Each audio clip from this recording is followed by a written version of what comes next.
Nice. Is that its first flight? I think it is, isn't it? Wow. Well, we just made it, folks. We just made it. And look, this lovely, lovely, big new area that they've put in for us. And wow, I mean, I've got to say, I don't know who's responsible for it, whether it's linked to the bistro or the whatever it is, the boozer that's here. There's a boozer here, but this whole big parking area here, folks, which has been here for a long time. Up this bank before was just literally a grass embankment, but look, they've built this track coming up here, and they've got this beautiful big open area. I don't know if that is because this lower parking area was too overcrowded, but it's obviously giving people the opportunity. But look what they've done. They called the lamppost man. And they put a lamppost in. And one down there. It's only got solar panels on it. I don't think they're lights, or maybe they are lights. Maybe they are lights, I don't know. But in their infinite wisdom, they put some lovely big light posts. So wherever I go, surprised I didn't plant a bleeding tree there, to be honest with you. Anyway, we're a lot closer. We'll deal with that as it happens. But obviously we're a lot further down the hill now.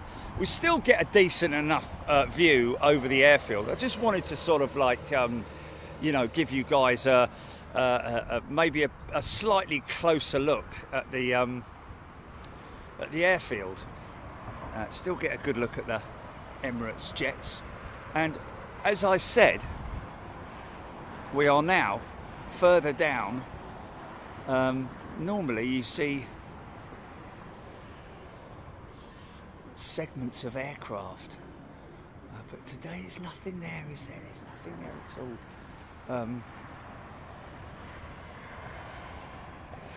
And of course we're lower down now, so we're not able to see the other side of the delivery centre. Not that there was a great deal going on there. Now you get a good chance of how big that shed is over there.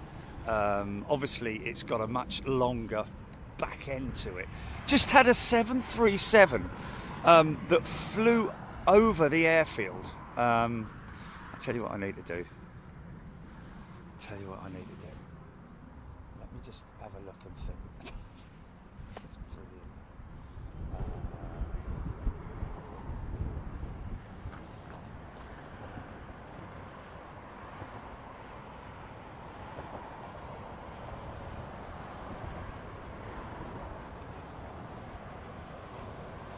In which case you sort of like doing yourself.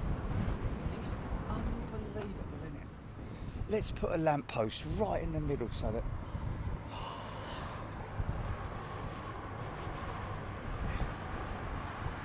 Well, I've got to be honest with you. I've got to be honest with you. This has completely put me off coming down here now, because the lamppost is right on the climb out, and so at some point, I mean, okay, it's going to be a long way, but when they climb out that way, it's just going to be going right through it. And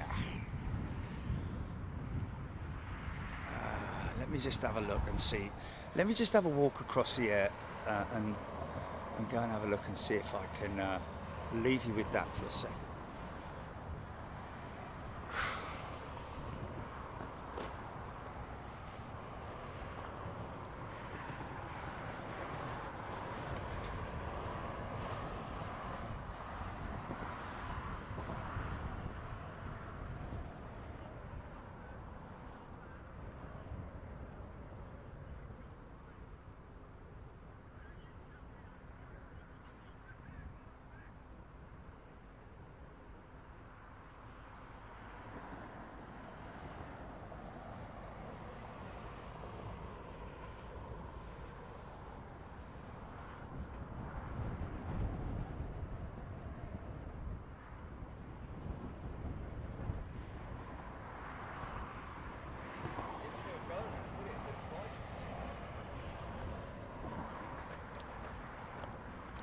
Right, I think I might have sussed it. Stand by. Let's walk this over here, shall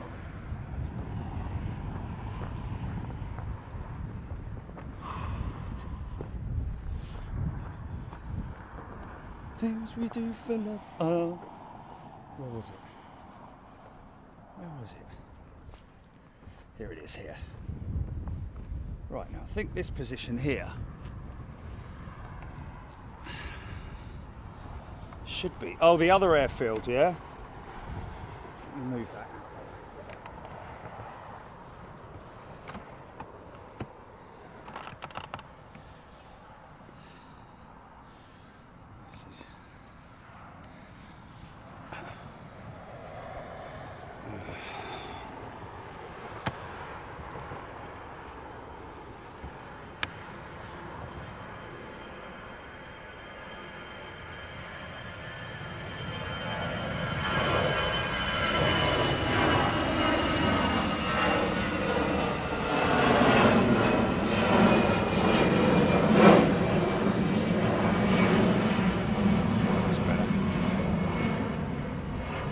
Between the two posts now, you see.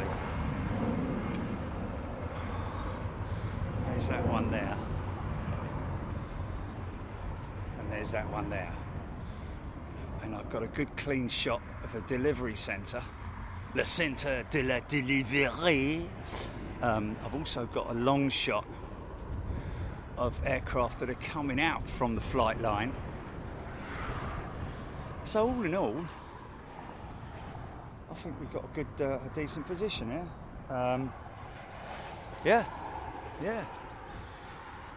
Still see across the airfield.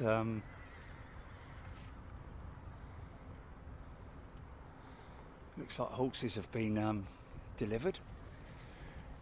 See that old Falcon jet over there, folks? That's been at Toulouse since the first day we came here. Not in that position, it was parked right up the other end of the airfield. I don't know if it's used for anything, because there is a sort of like a fire training centre over there. I don't know if it's actually used for anything, but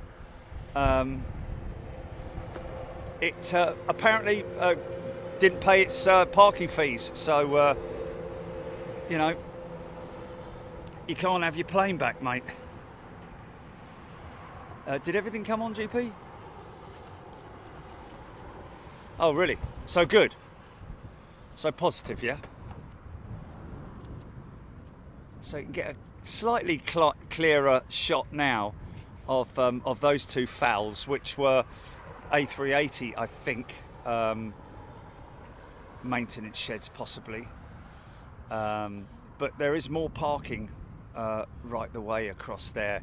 If you fly out of Toulouse in this direction, you get, and you're on the right hand side, you get to look down on the final assembly lines over there,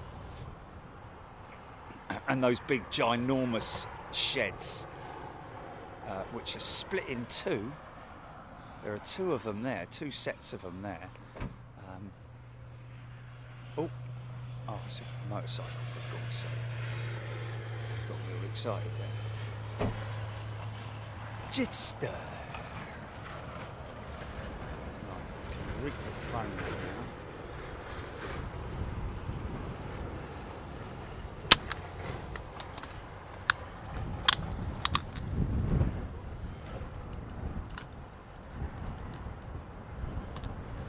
Yeah, I'm pretty sure that this parking area has been created for patrons of the Boozer, which is here. Lovely old place. Lovely bit of artwork on that tower there, isn't it? Very French, whatever it is. Some kind of either a clock dial or some kind of like coat of arms or something. But yeah, pretty cool place. Gets going in the evening, I tell you, down here. Rue 21, it's called. Yeah, it's where I used to get dropped off by the cab driver in my early days before I started renting vehicles. How did I do it, man? How did I do it? I'll tell you how I did it, folks. I used to drag the bag. Remember that, Jilly? I used to drag the bag up that hill. Oh my God, I couldn't do it now. I mean, I could do it if I had to. It would be very much reminiscent of the Chicago climbing up the hill. You all right, Jerry? Yeah, I'm fine. I'm fine. Just don't talk to me, man. Don't talk to me. I've got to keep up. I've got to keep up with Alex. Got to keep up with Alex. There was a lot of. Oh, it's a Lockheed Jetstar. Oh, I didn't. I thought in the past, yeah, maybe in the past I said it. I thought it was a Falcon, but yeah, a Jets. What's he say? What is it? What is it? A Lockheed Jetstar. Wow. Nice one, Kujro. Thank you. Do I have another link, GP, please?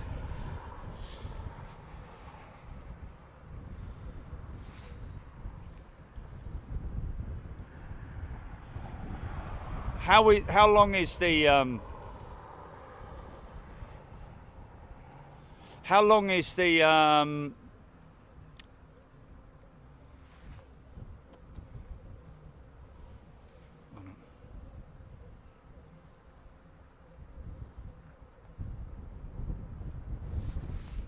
Lockheed? Wow. So someone didn't pay their parking fees, apparently. See how very much.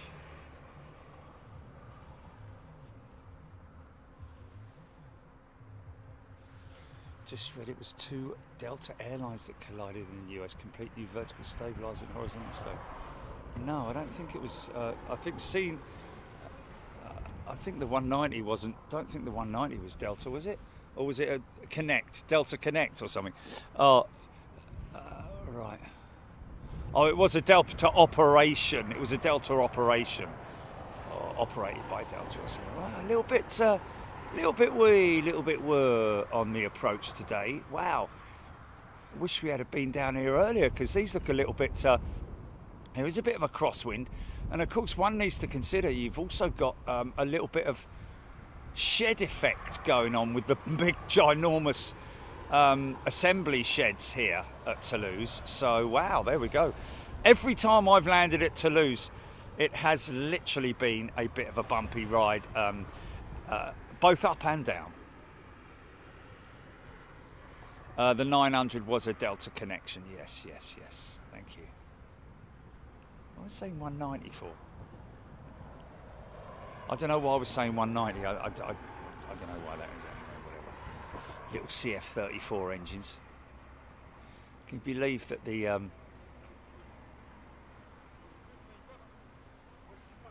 yeah.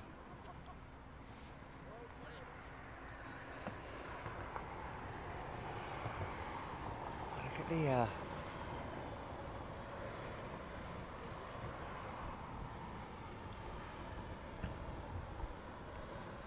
that looks like, well, they borrowed one off of BA Jet, that, doesn't it?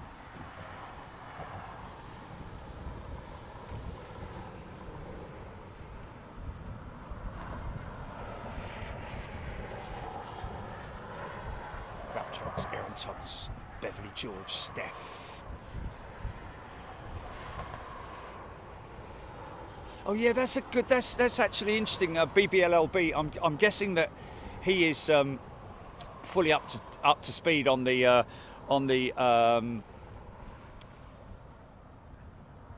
collision, and whether or not the Delta Connect jet was supposed to be at the actual stop point of the runway entry point, the hold point. When they said hold at that position, was it you know, the fact that they were like 10 meters or so back from that position, was that obviously that's the reason why the 350 hit the 900, but my question is, was the 900 given instructions to hold at the entry point? it's a bit difficult to sort of like explain it here. Well, you can kind of see here where that stop sign is, literally. He was about sort of like there. So obviously further back and overstepping the entry point, not the stop point, but the entry point. So as a result of that, with the 200 odd foot wingspan of the 350, it was inevitable that it was gonna happen. But the thing is that, like I said this morning, it's not going to be something that they've never done before. They've obviously handled aircraft out there at that particular entry point and those taxi points. I'm just thinking that it potentially was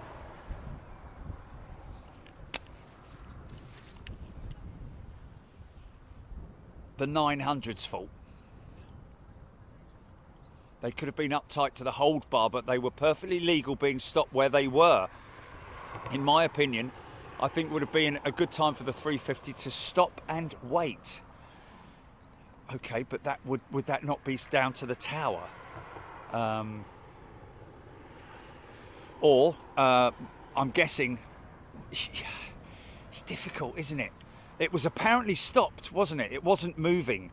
So that being the case, maybe the 350 crew should have been a little bit more vigilant, or especially the first officer in the right-hand seat should have been a little bit more vigilant. Maybe saying, you know, we're a little bit close to that aircraft. Maybe, you know, I mean, you're supposed to be looking around the airfield at all times, aren't you, for any obstructions or lampposts and things like that. Gauging the width of an aircraft versus another obstruction. Sometimes it looks like it's going to be like, whoa, that's a bit close for comfort, but it turns out it's got like 50, 60 feet clearance. But I don't know, it's a difficult one, isn't it? But like I said this morning, flipping heck, can you imagine the poor, I mean, imagine the people on the right-hand side of the 350, the passengers, looking down the wing and seeing that happen. I'm thinking that it maybe wasn't just the wing tip. I'm thinking that it was a section, the very end of the wing itself, which caught the tail, possibly. Simon Lai saying, I understand there are no rules about how close to a hold point an aircraft has to stop, but you'd think they'd get as close to it as practicably possible. Well, yeah, I mean, well, certainly now, but okay, well, what if there was an aircraft behind that one that was waiting behind that one? Although I doubt very much they would be, is there enough room there to put two aircraft in there? Two small aircraft, should I say? Yes, it is a discussion that Kujro, once ATC issues a hold instruction for a certain point, crew is supposed to wait there till further instructions. Sometimes, if a long time has elapsed, the crew call ATC to remind them. Yeah, yeah, interesting. So, isn't that hold short? Is that hold short or hold at? Stop at hold. What are the instructions?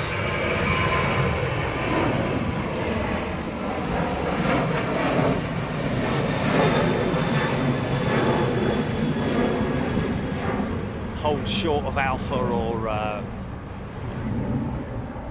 whatever the point is. Let's just see if we can see one down there.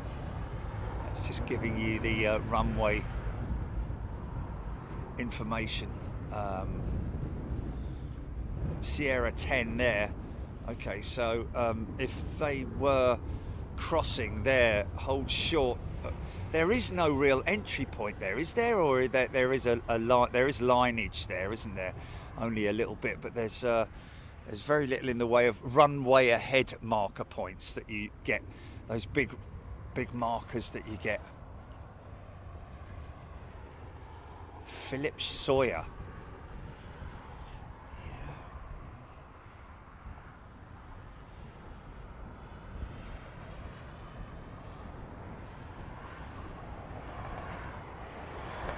Well, funny enough, yeah, no, the tail cam on a 350 doesn't reach as far as the wingtips, does it?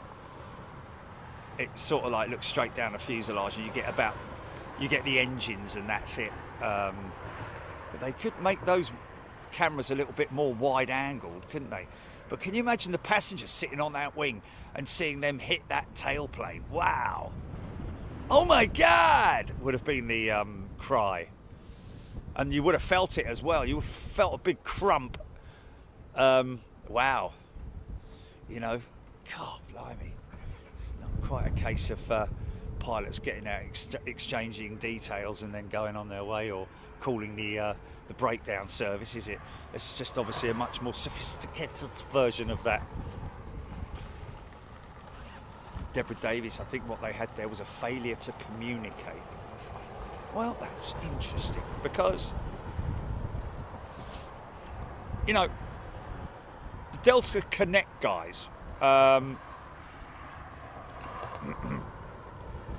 taxi and hold at runway, at runway entry point, because I'm guessing they were going for a, look, there he is, look, Jilly.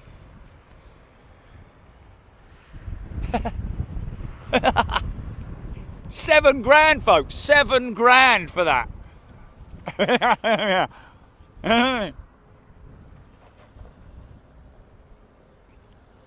See, I could get one of those and that'll fit on the driveway with the van.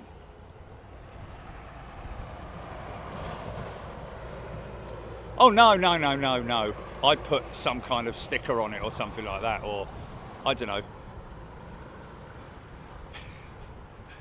Mobile Willie.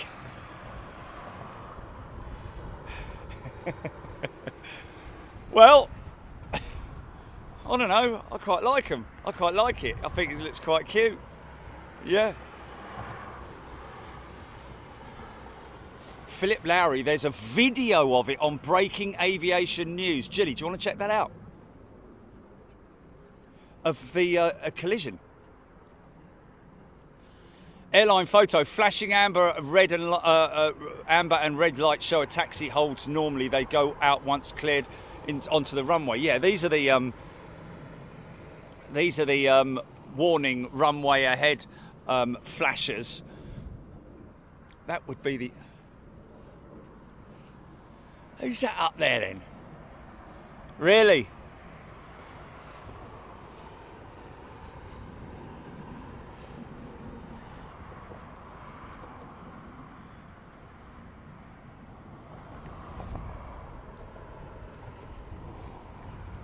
Oh, who's that?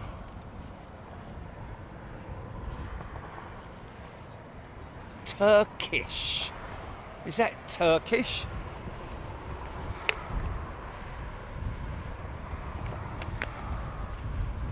Can't think it'd be anything else. Yeah.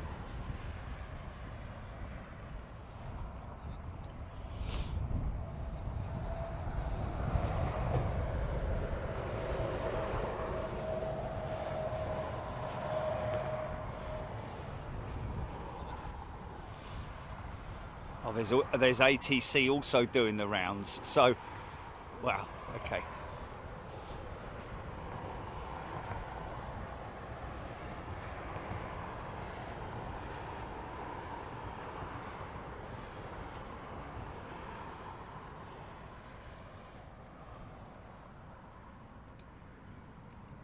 Mank Red. How long will it take for them to change the stabilizers? You're talking about the A350 with BA there, Mank Red. If that's the case, then they're hoping to have it flying by the end of the month.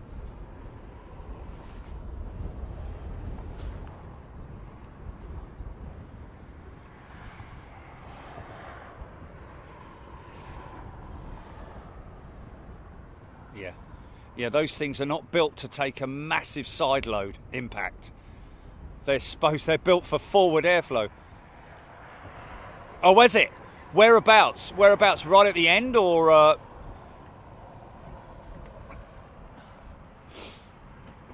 Yeah, I know. Yeah, so it wasn't right on the wingtip. Then it was like even worse for them, the wing.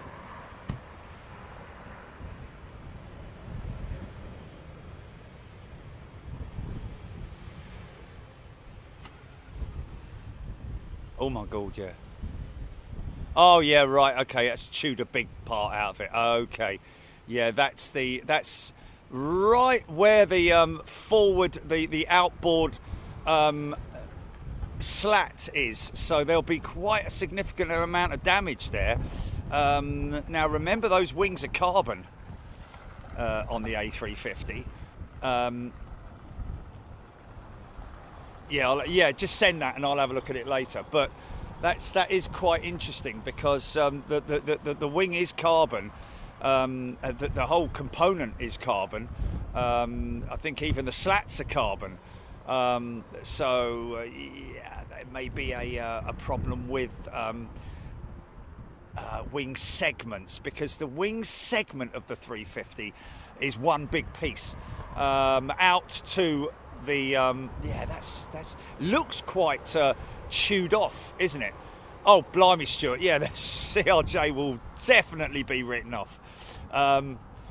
Probably coming towards the end of its life anyway, but yeah, that's a total hull loss, that is, and that'll come down to whomever is responsible for it.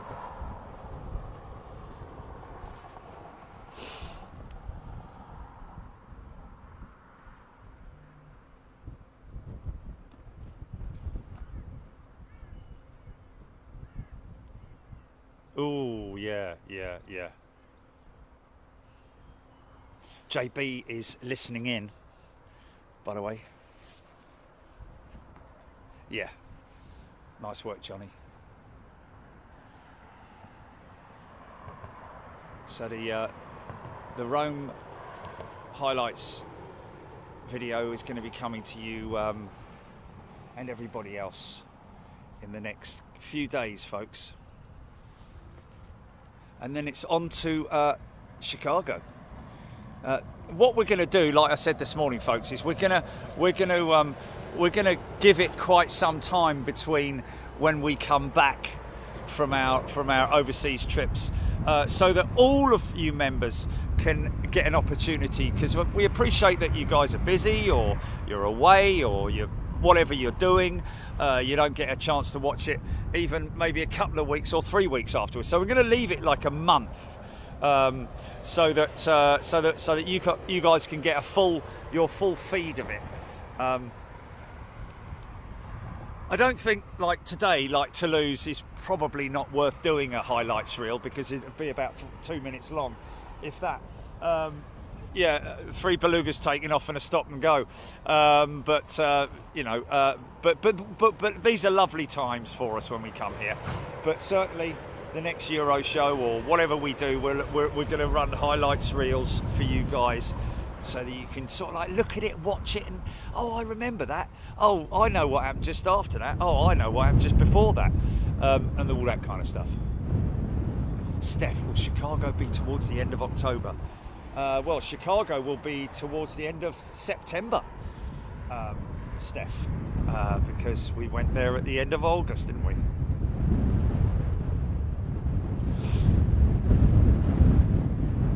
Yeah, we're not going to Chicago. It's the next highlights reel edit will be Chicago, from Chicago. Yeah, well, she's under her own steam. She's got her taxi lights on.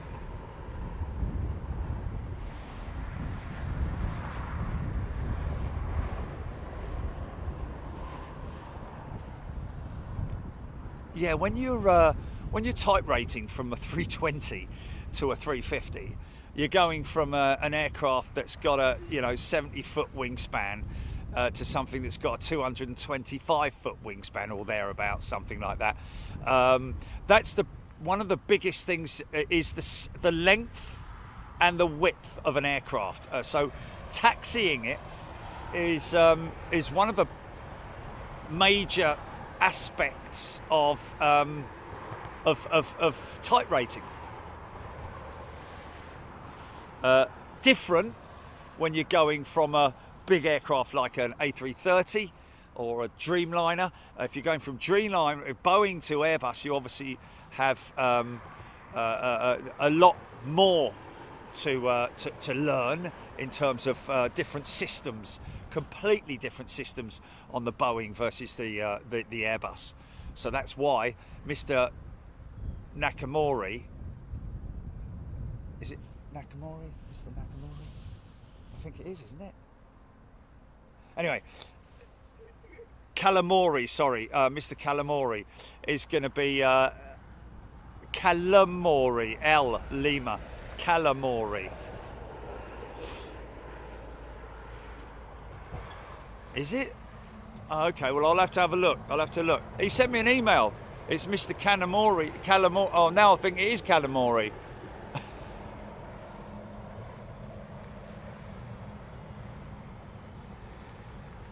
Mr. K8, is it? Oh, Kanamori. It is Kanamori. Sorry, my apologies, Mr. Kanamori, who's going to be type rating from the 787, which he loves, to the A350.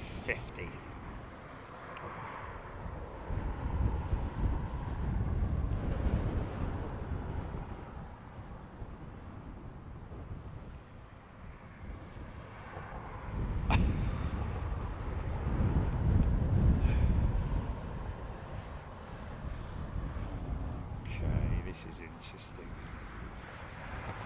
There's always a flipping lamppost wherever I go, eh?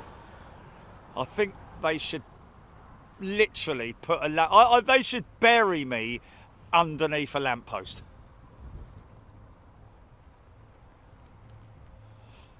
I'm just wondering. I'm wondering if look at that shot there, man. Oh my goodness me. I'm just wondering if I shouldn't go to the back end of this parking lot where I'll be elevated by about another 20 feet. Oh God. Never satisfied.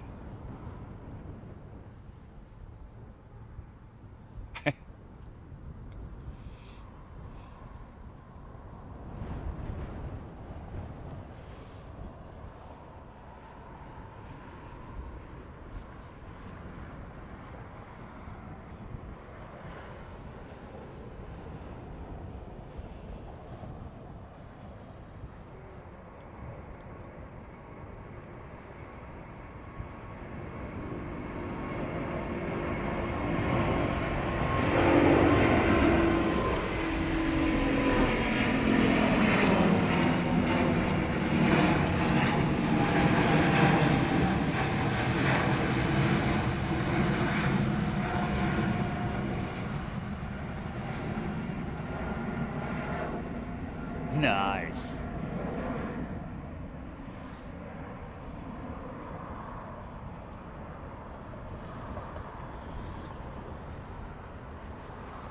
Oh, what today?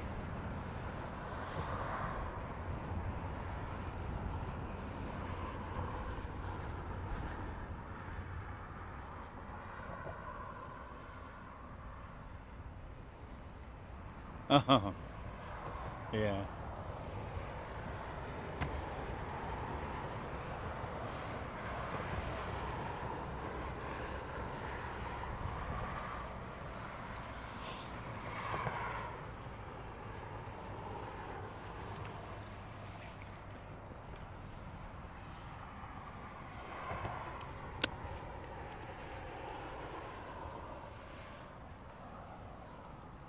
Yeah, that's the way of the world, I'm afraid.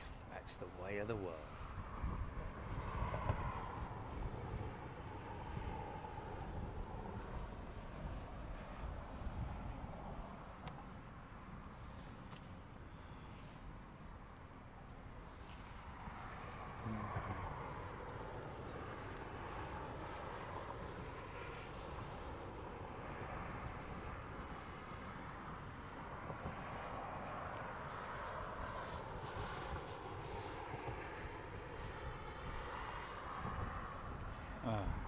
times.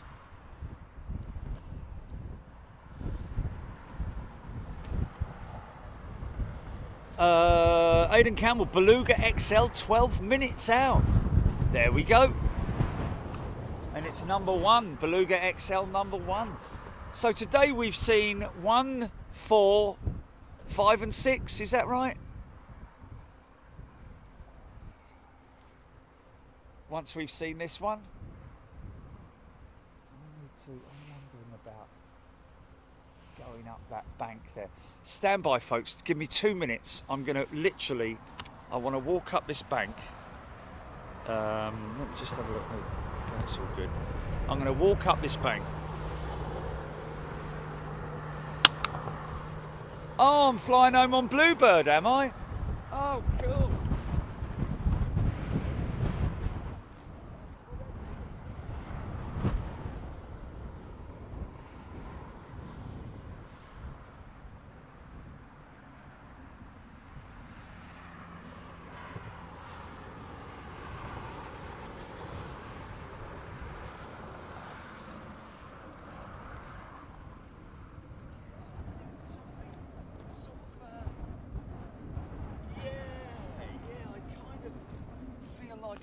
On it before. Yeah, it's not going to work, folks.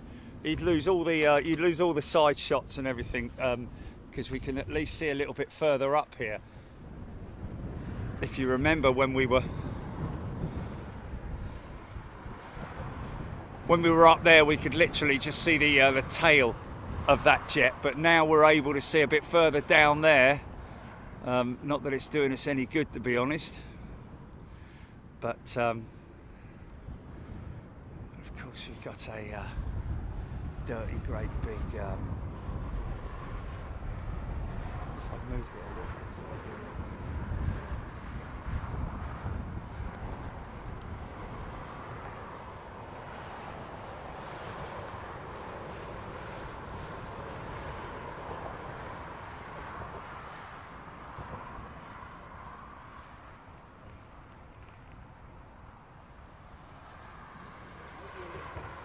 Down this way.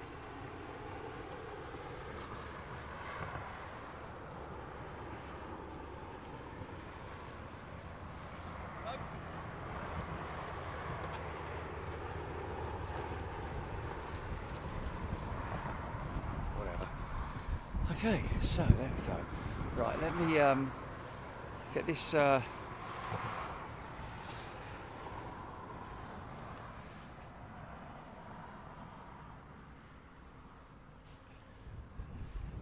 And grab the other battery.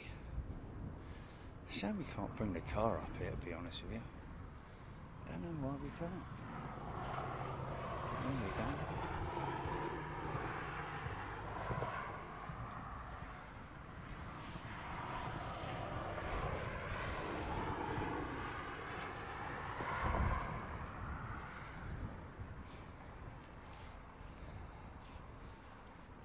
Ah. Who's that?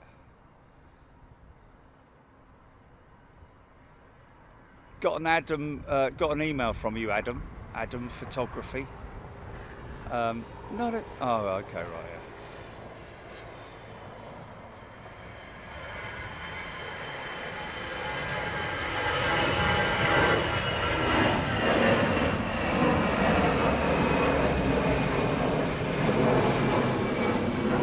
Awesome sound from here, man. Well, it's probably because of the loud cloud base, the low cloud base. Yeah. Right, give me 2 minutes, folks. I just need to walk down to car and get to Sandwich.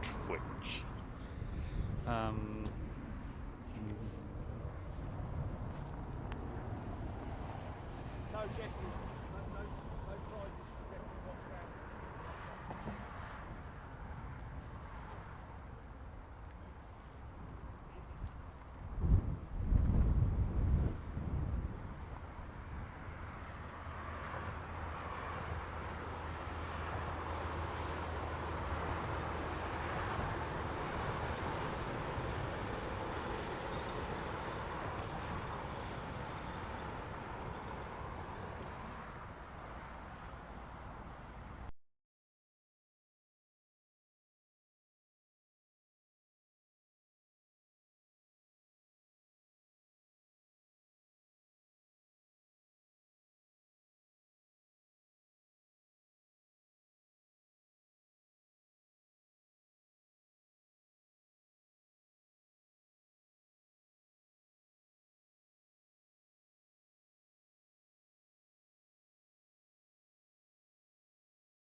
Move it! Okay, alright, I reckon I should be able to move it by then. Stand by. Right, folks, we're just going over there.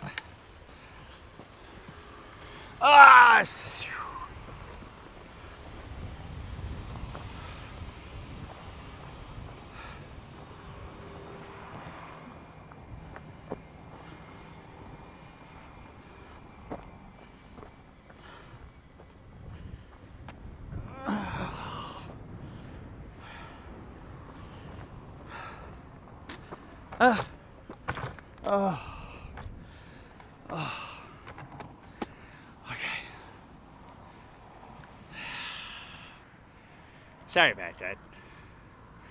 That was probably a bit of a traumatic experience, I'd imagine. Just gonna get that straightened up. There we go. Okay, now that's taken that lamppost completely out. Got full line-up shot now. Still able to see quite well down there. Little bit of the other side of the delivery centre. Slightly more over there. So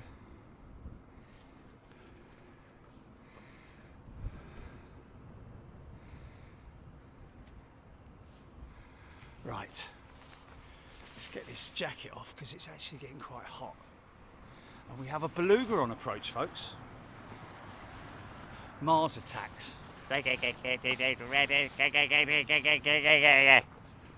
all that.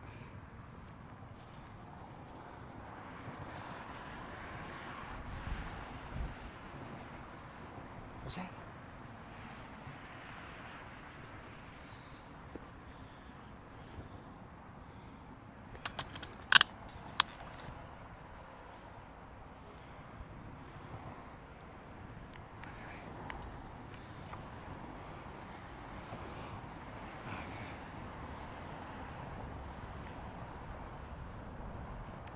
So a little bit of side wind to contend with, as you can see, and possibly at the last couple of 100 feet, maybe a little bit of shed effect from those ginormous, great big assembly line sheds. Jilly was just telling me that Emirates 350 has now come back on radar as an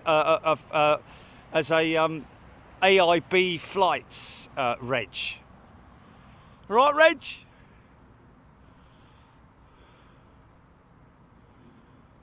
No? Right.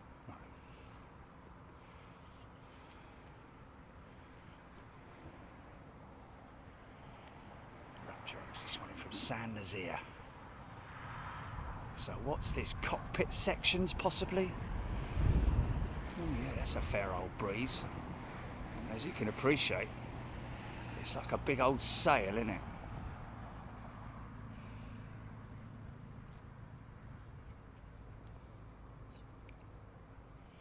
Yeah, the Emirates 350 that's on radar has got engines on it, and it's fully painted. It's got goofy teeth, doesn't it? Oh, it's very good, George.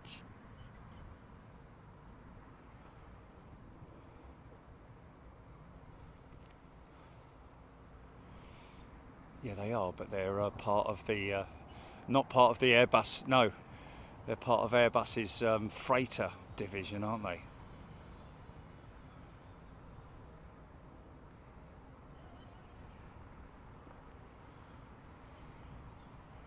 There you go. Well, he was out last night, wasn't it? He was out partying last night, Mode MG, wasn't it?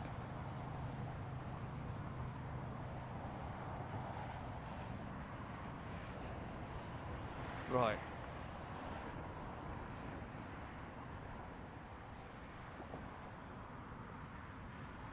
Oh, what's this coming down here?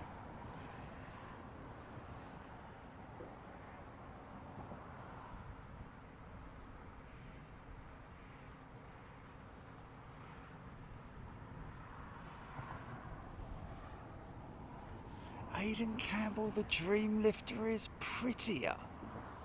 Really? I don't know if that's, I don't know, is Aidan American? That might be an American bias thing, I don't know, but really? Oh no, he's a guy from the HGI the other week, isn't he? I met him outside. Sorry, mate. You'll know how bad my memory is, but wow. Prettier? I find that very, wow, okay. Oh well, you know, look, we've definitely adopted the Dreamlifter. Most definitely, she's a beautiful aircraft in her own way. But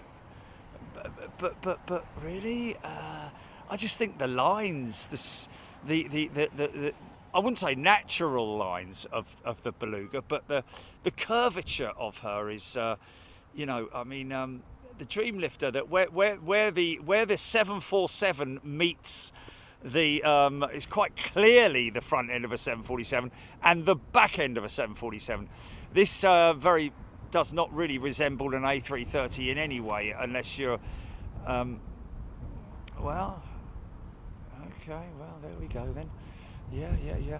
Okay. Well, yeah, we're not going to have a sort of like, you know, a slugging match between these two, but it's not a competition, no. But you know, I mean, look at her there, man. Look at her there. Isn't that just an amazing piece of machinery? But with the face on it, it's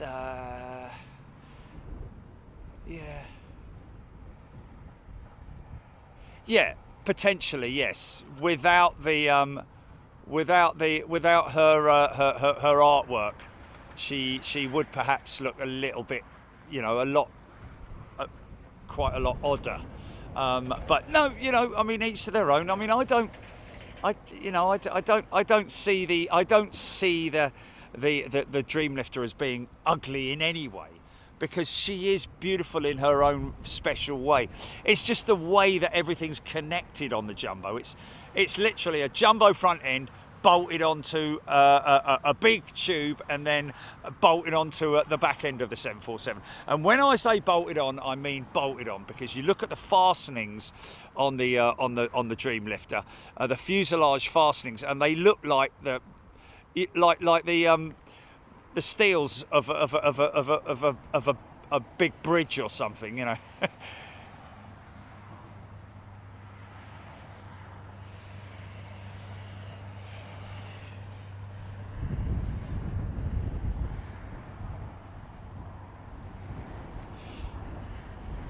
Well, that's kind of what we do, though, isn't it? We have to do that, as you know. But you know, I don't classify any aircraft as ugly. Well, potentially, yeah. Anyone fancy doing that? Anyone fancy doing that? Get a picture of the Dreamlifter and then put a funny face on, or put a smiley face on it. See what it looks like.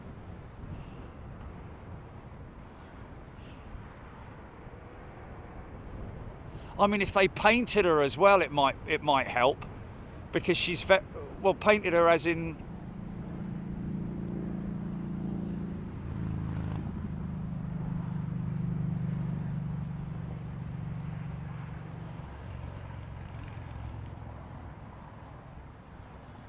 Well, Tony, not 100%, mate, because the Belugas are based on the airframe of an A330-700, in other words, an A330 freighter.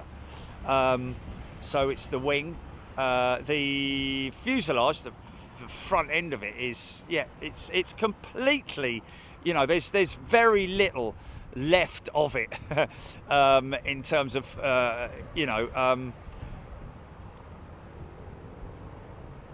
And you're right. I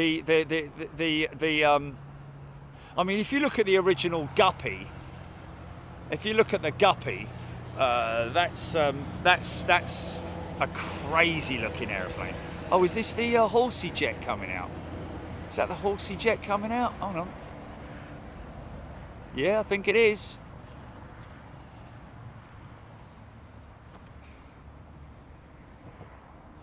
I might drink this coffee in a minute.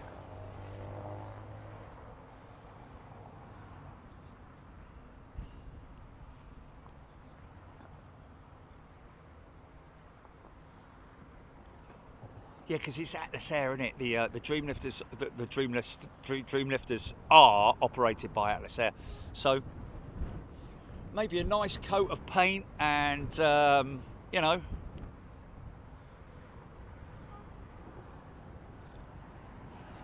Oh my God, he's back. Please don't come up to me.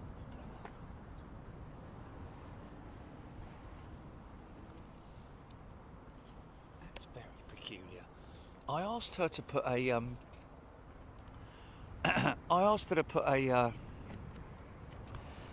espresso in there.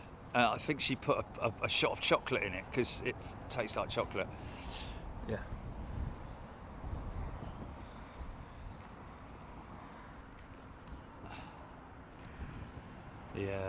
Yeah, possibly, yeah.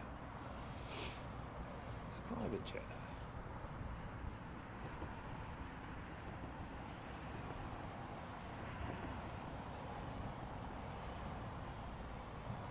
Yeah, he's right.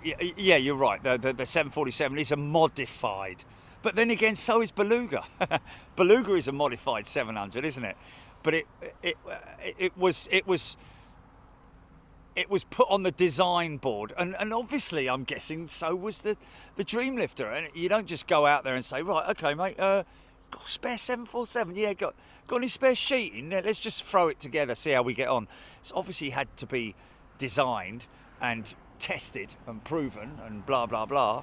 I think the only part of it that is I don't think the aircraft itself, the interior of the aircraft is pressurized.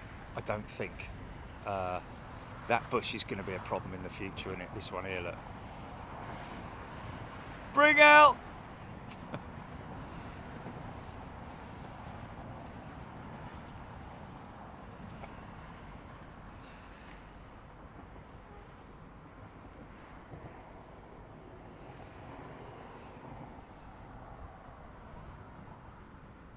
Feather Duster.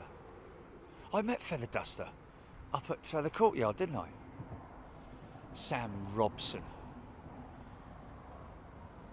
Give me a close-up of the old banger.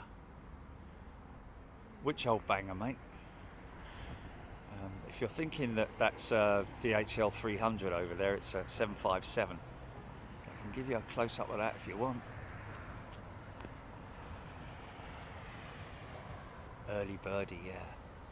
Yeah, let's see the Dreamlifter get a facelift, literally. That would be cool, wouldn't it?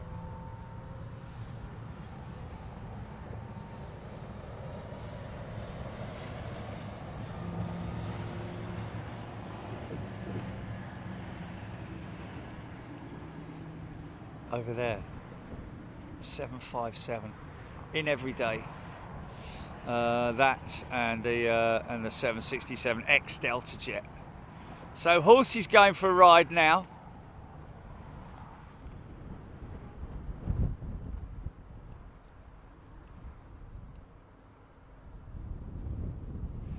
Is that still moving, that Etihad? Etihad.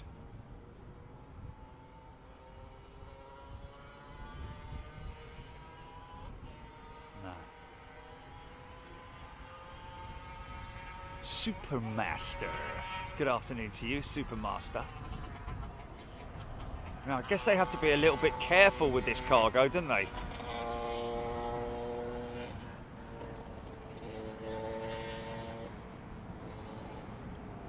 Oh.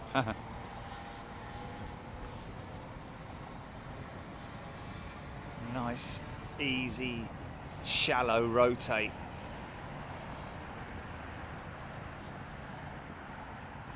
Don't want it rearing up. Well, it wouldn't let it rear up very high, would it?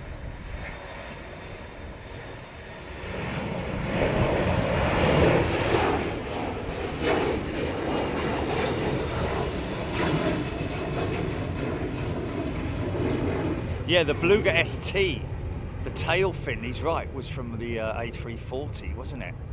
It was a few bits and bobs on the ST.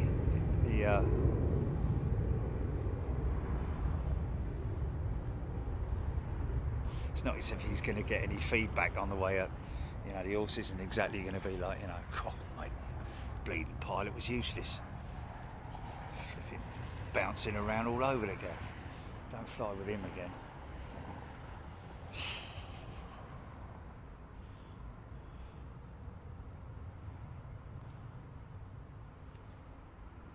John Graham. Grinham, sorry. 737 300 Scotty UK.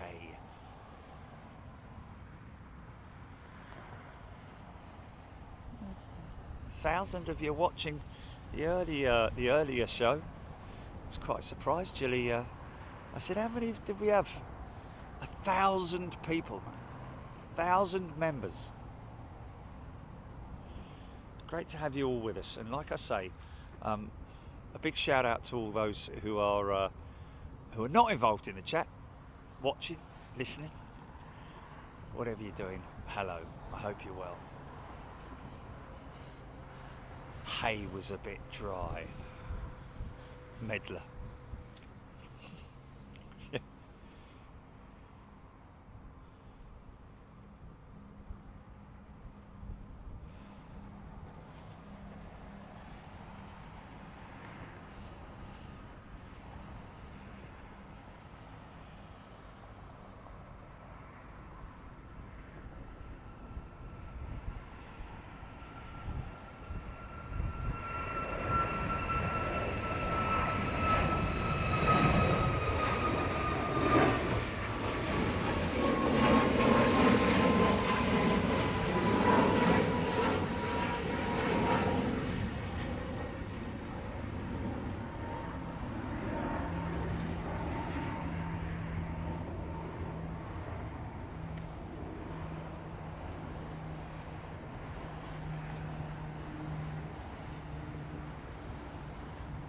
What's that?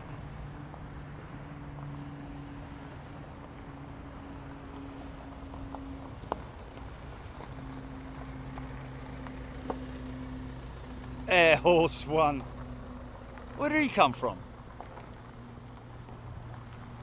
Where did these guys come from? Where'd they come from then? Okay, so you can bring your car up here then.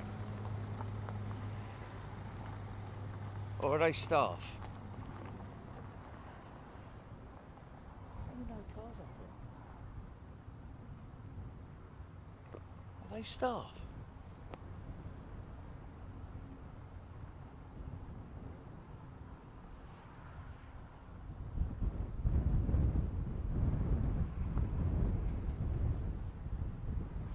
Dr. Smith lurking, listening, watching, whilst drawing new house plans.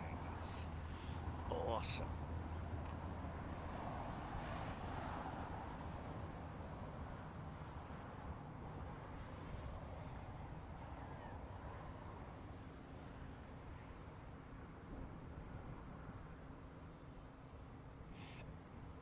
Raptrex, Emirates on radar again.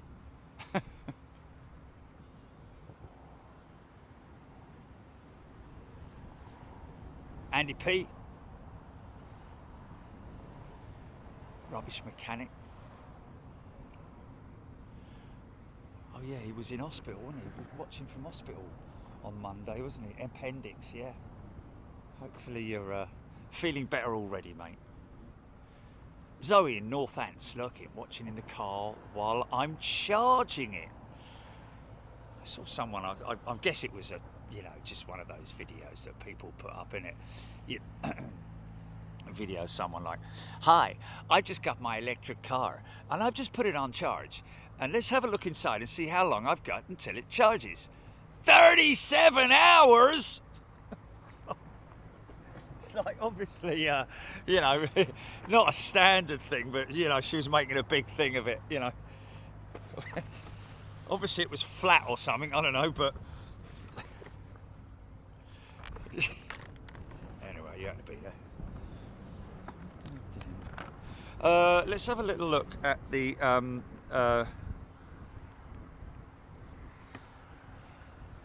Wow, Pete White watching in Dallas whilst wrapping a Cybertruck.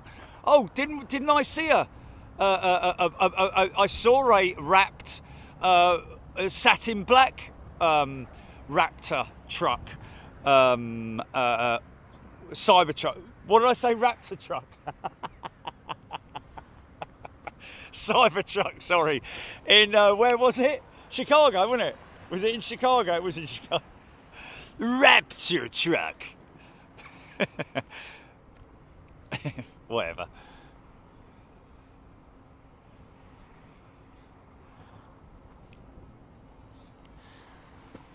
Yeah. I saw some. I saw. You know, they've done all those amazing videos of how strong the Cybertruck is and all that. And there was somebody, I saw a video yesterday of somebody taking out a whole line of fencing, you know, like lovely white fencing, big posts and lots of this, that and the other, like bang, bang, bang, bang, bang, all the way through it, la-di-da-di-da, all the way like 100 yards, however long, but loads of it, all smashing the wood up and everything. Came to the end of it and you're like, blimey, there's nothing wrong with it. Looked underneath it and the wood had gone straight down and underneath and inside the whatever radiator or something. There's just fluid absolutely pouring out the bottom of it.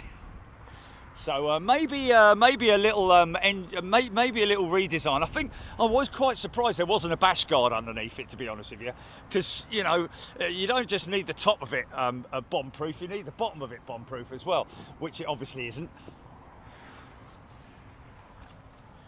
I mean, you have skid plates on everything, didn't you?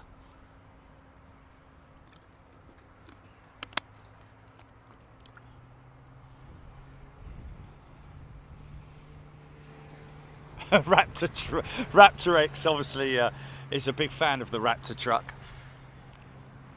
There is a Raptor, yeah, no. There is a Raptor truck though, isn't there? Isn't there there is a Raptor. I think it's the Ford Raptor, isn't it, or something like that? Isn't there a Raptor? Didn't we get one? Rent one time or something?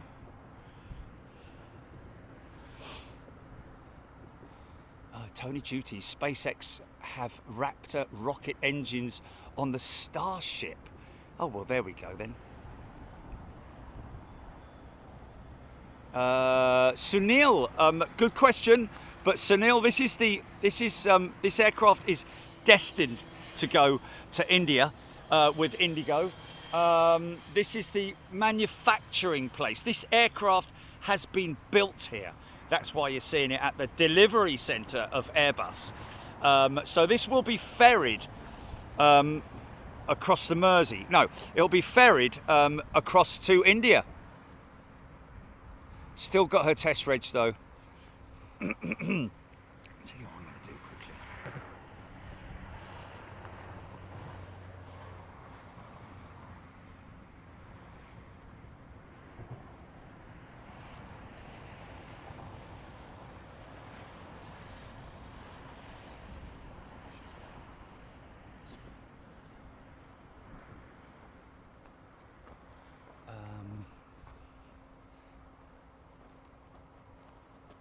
I think here.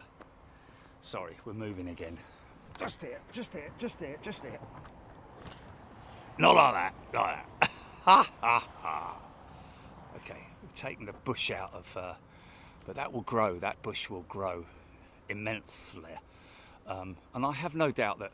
Well, there's a lot of opportunities down here for positions in terms of filming. So this isn't the only one, obviously.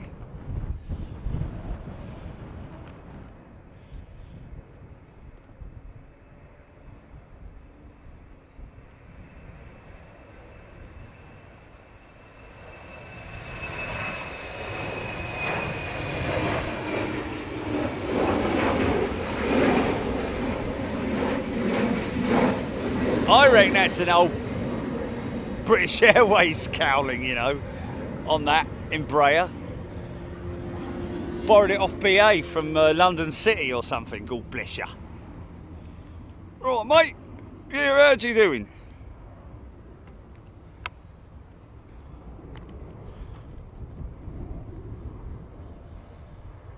What's that? What's that, GP? Aviation Addict. When did Jerry talk about the what happened in Atlanta yesterday? I'm interested to go back and hear his thoughts on how that happens. Well, wasn't it? We discussed it a few times. Yeah, I seem to recall it was up on the land down here, wasn't it? Yes, it was up on there. It was down here, just at the beginning of the show. Aviation Addict. Head to the beginning of the show, to this one. No, what's this?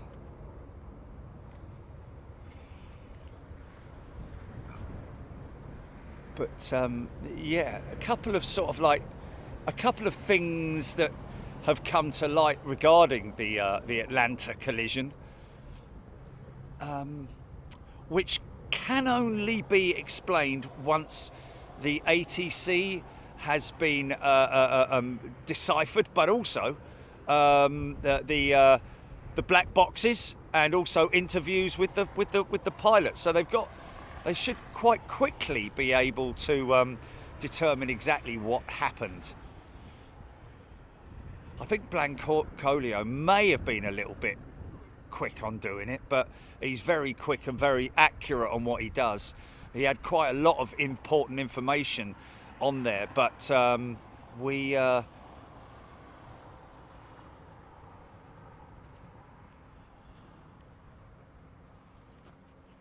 early birdie, almost at the beginning of the morning show, right? Okay.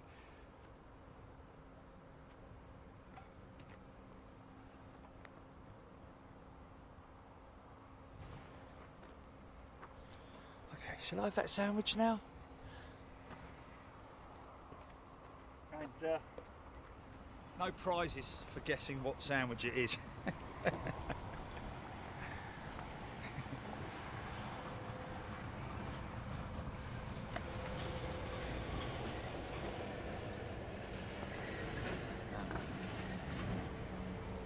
No, what do points make? Points win. As well,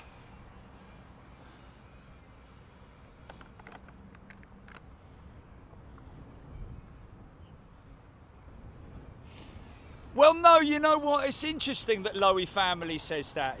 You know, because yeah, but the only thing is that there is nowhere around here where I could park the van and use the roof without getting moved on by the local constabulary, unless of course it was pre-arranged and all that malarkey. It's a lot of mileage on the van as well, man. Think about it. Yeah, man. Yeah. It's a hell of a long way. If I was going to do it, I'd probably rent something down here or something. You know, I mean, I'd rather rent a van down here than. Right, let's have a go on this French cheese sandwich.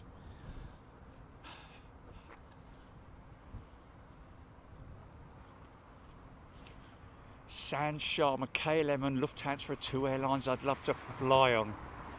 Oh my good God. Wow. Wow.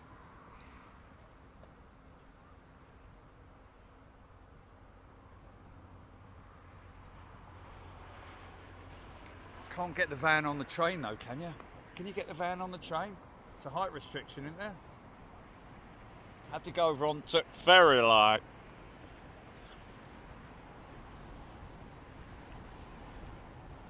Four hours onto it.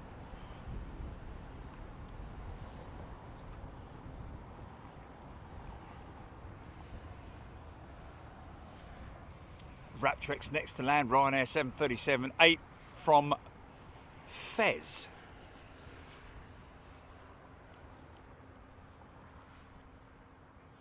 Aidan Campbell, update on the Airbus A350 test flight headed towards Bordeaux. That would be the... No, it's the Turkish.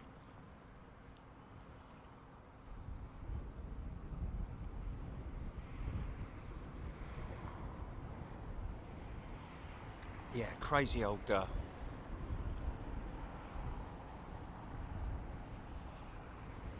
So based on the position, Jilly, of where that collision happened, Which side was it? Was it the hotel side or was it the other side where the parking lot is?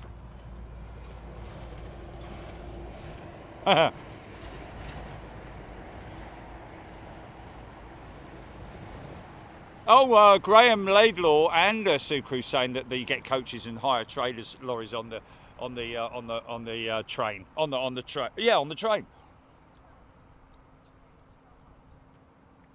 Yeah, I know. Flying pigs, anybody? I'm already elevated.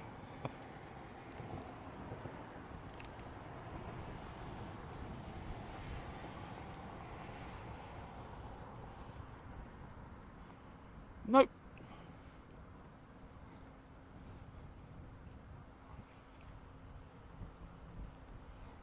What I just asked, yes, is somebody answering. The collision happened on the hotel side. Hey, there he is again. I like the colour of it as well, mate. You don't know whether you're going forwards or backwards. Yeah, I'll have some of that. Right, yeah.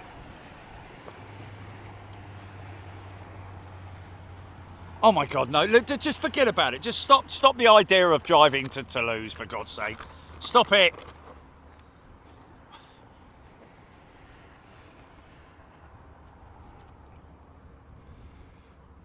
Wreck the van. I would just not want to take the van. It was bad enough taking the Merc out to France with me mates in it and all the bikes on the roof.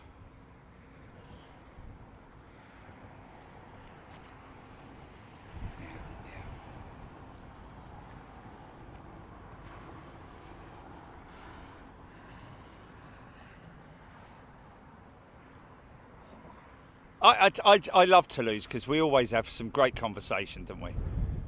Because we've got a lot of things to talk about. just suggesting things and stuff like that. Right, here we go then. Flying PGS. Not flying PGS, but PGS. Pegasus, innit? Get there in the end. Right, so what we do is yeah, I like that. I like that little thing. I like it. Did you say it's only £7 for the electrical one, Julie? Oh. Wow, that's cheap, mate. Is it all electric? You got to charge it up and do all of that stuff?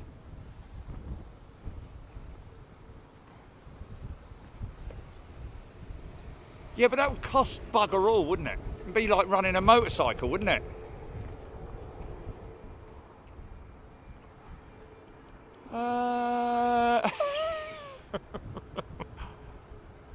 Yeah.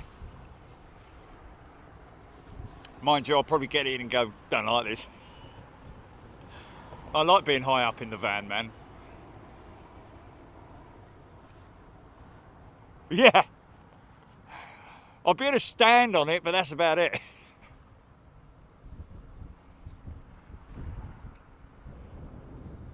I could actually probably fit that on the roof of the van. Now that would be cool. People tow. Oh, stop it, Jerry. Gordon Freeman's cell phone on wheels. Oh, look.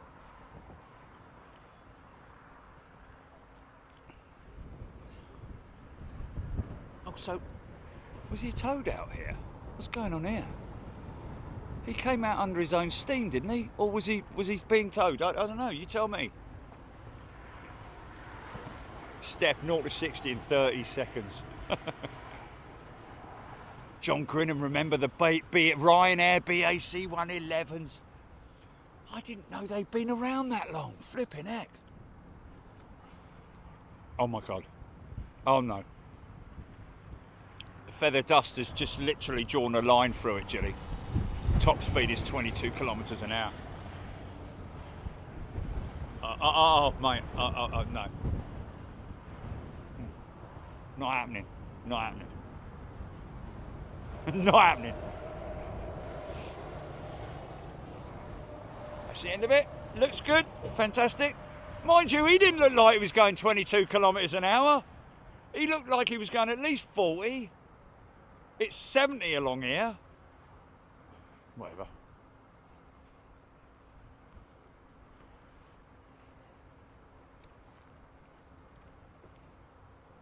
John O'Godley asking, will I be capturing the return of the Beluga? Well, we should have a couple coming in. It may well fit in the back of the van, Julie. But I don't care, I'm not interested. But mind you, what I do need to do, perhaps for the future, as I grow older in my older days, is get something that I can go take with me, foldable and transportable. But that would be heavy, wouldn't it? Because it would be a battery-operated. Well, places like Frankfurt, for example, where you've got to walk for bleeding miles. Yeah. Surely I could...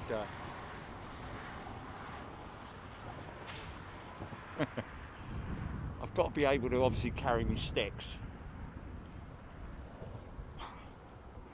No, I'm not going to have one of those mono. I'm not going to have one of them monocycles. Can you imagine me getting all top, getting all... Whoa, hey! I'd look like one of those weebles, wouldn't I? Trying to get down the road with me backpack and me sticks.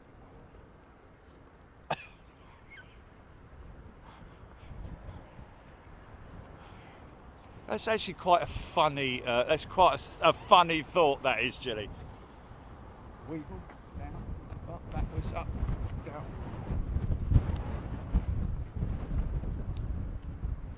Exactly, just like that. Towed out, possibly another smoky engine start. Okay, watch this, folks. If you didn't see it earlier, this is a good opportunity to. Ian Burns saying she was towed out. Earlier on, we had a jet that was towed out here for an engine start. So we believe that this is potentially the first time that these engines have been started having had their engines attached. The reason for the smoke, I think it was Kujro who told us, and it makes perfect sense that the engine, when it is built, they then strip it apart and coat it with a synthetic coating which protects the engine from seizing or from because they store them for quite some time. So a bit like they do with cars, they put wax all around them to protect from weathering and so on and so forth. Not that these things are left outside; they're obviously packaged properly, blah blah blah. But generally, these days, once these engines are manufactured, once they're made, they're not sitting around for very long because they're desperate to get engines. The airframers. Oh, she's moving. Okay.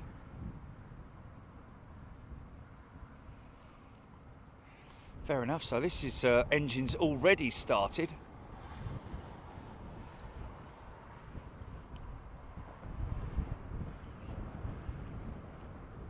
Yes, the scooter at Farnborough.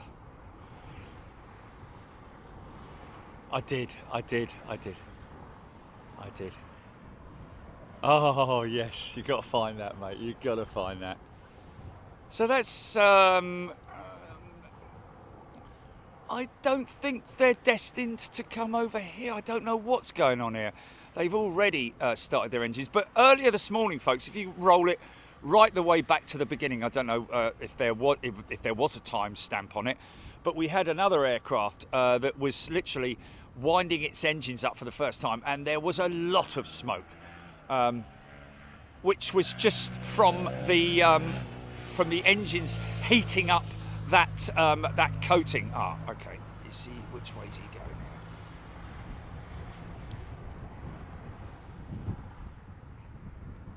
I have a feeling it may be a taxi run, a taxi check. I think it's going to be a taxi check. Well, the slats are extended. So it looks like she's ready to fly. Flaps are extended as well.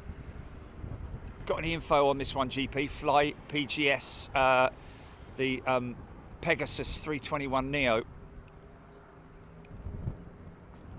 Showing as an Emirates 380. Okay, so that's one bit wrong.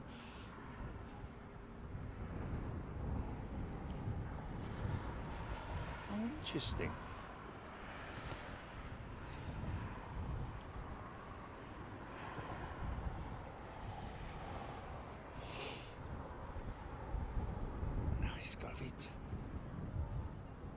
So she's already flown twice, this jet, folks. So she's obviously been over to the 321 bike sheds where they've made maybe a couple of modifications or something, or not changes, or not modifications, but made she obviously, if she's had 2 flights, she's going out for another one. Well, that's a long taxi. Why didn't they bring her over this way?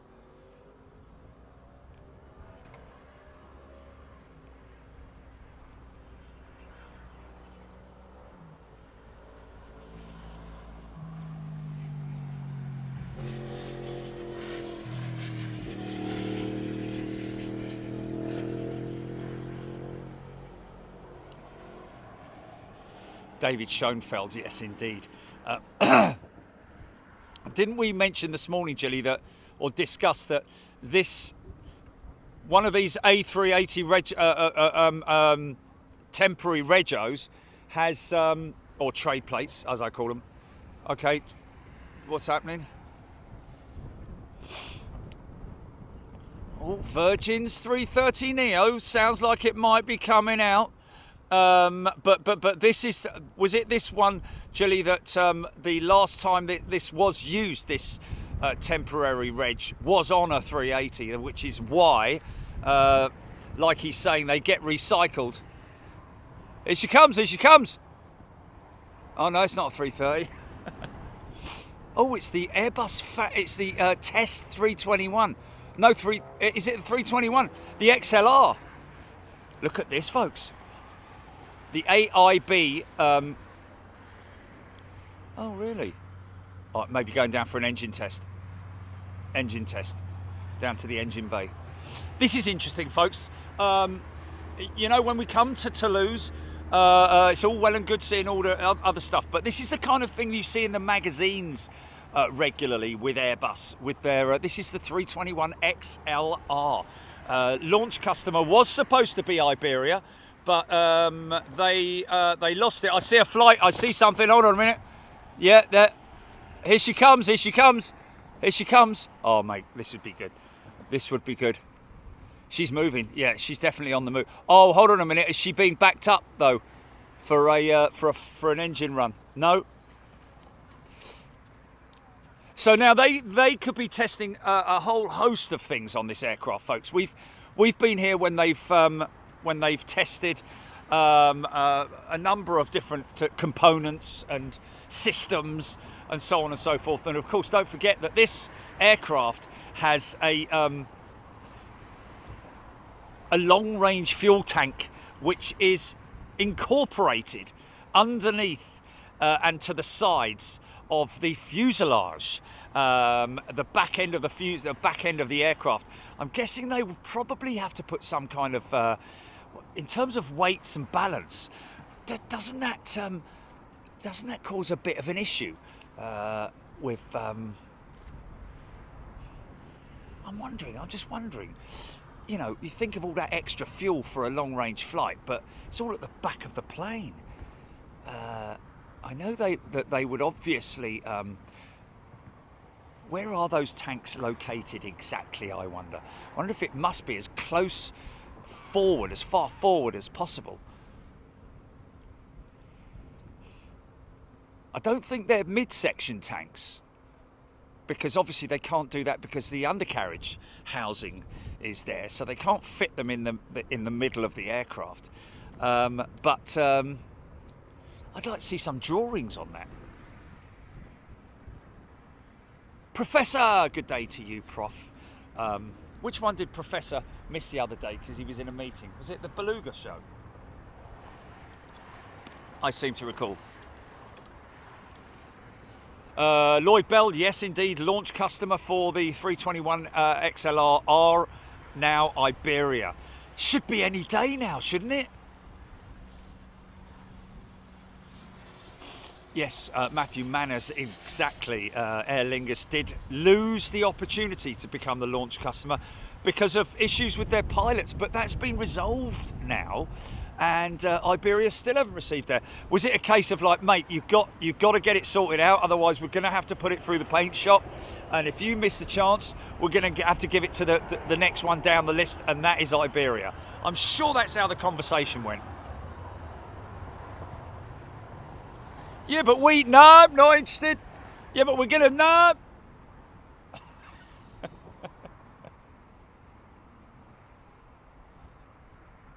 What's that, GP?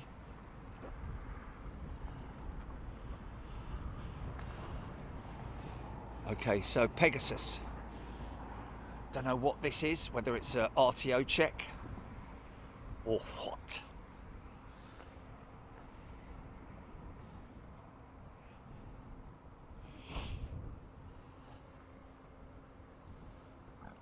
Excuse me. Watch for the boards. No. I think this is a flight test. It is definitely a flight test.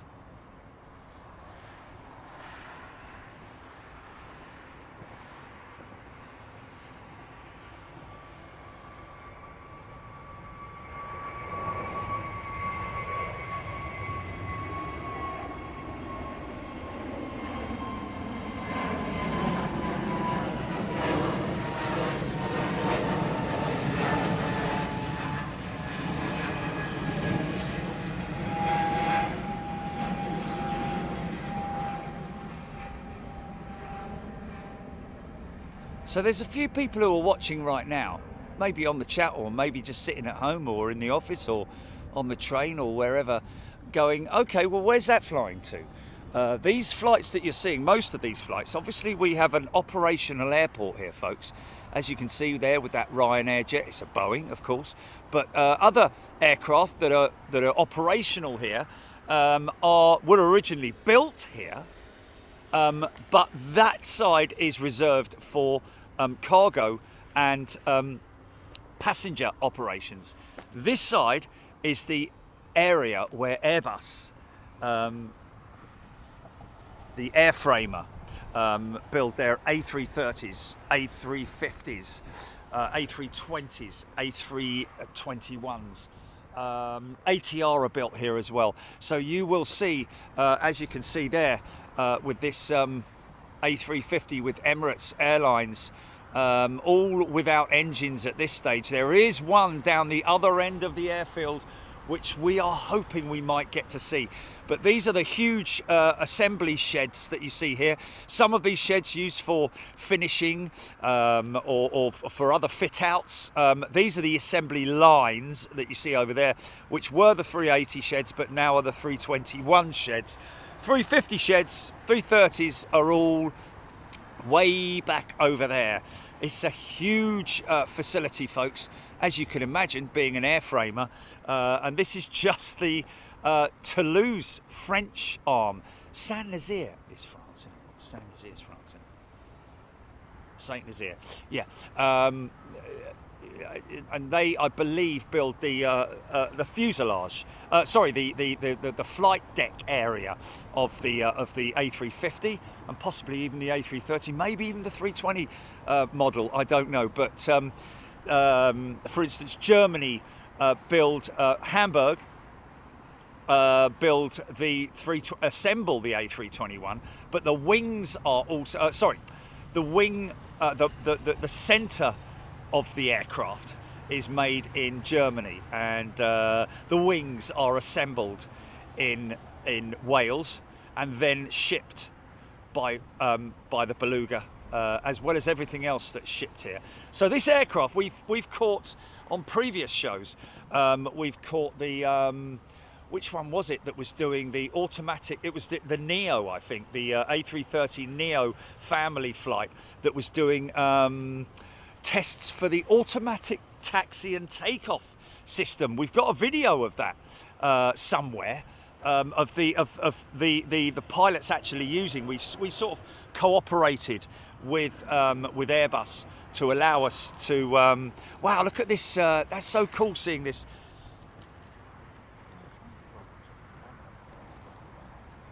Just throwing it out there.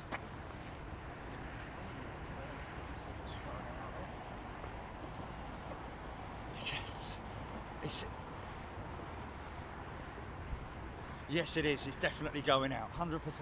How quickly could you do it? Folks, just a quick question. How do you fancy us going free view just for the Virgin 330 Neo? Just putting it out there. This looks like... Oh, really?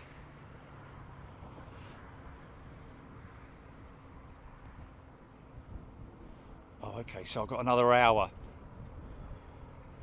Do you want to go free view for the last hour, folks?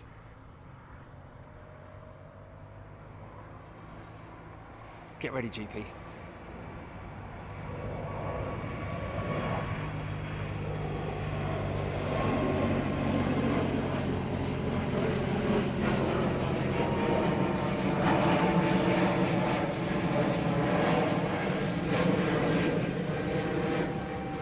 So they could be testing anything on that plane.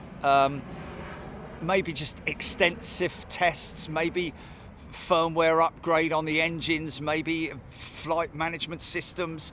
What's that, GP? Okay, we're going to go free view then, folks. Okay, folks, let's do it.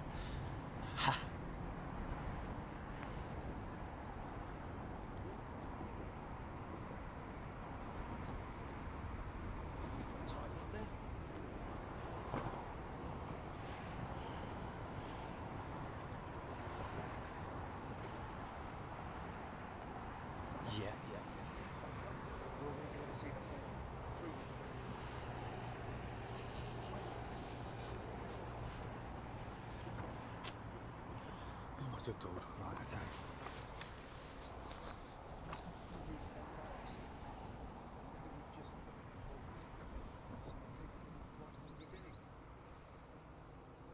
Oh, okay, yeah.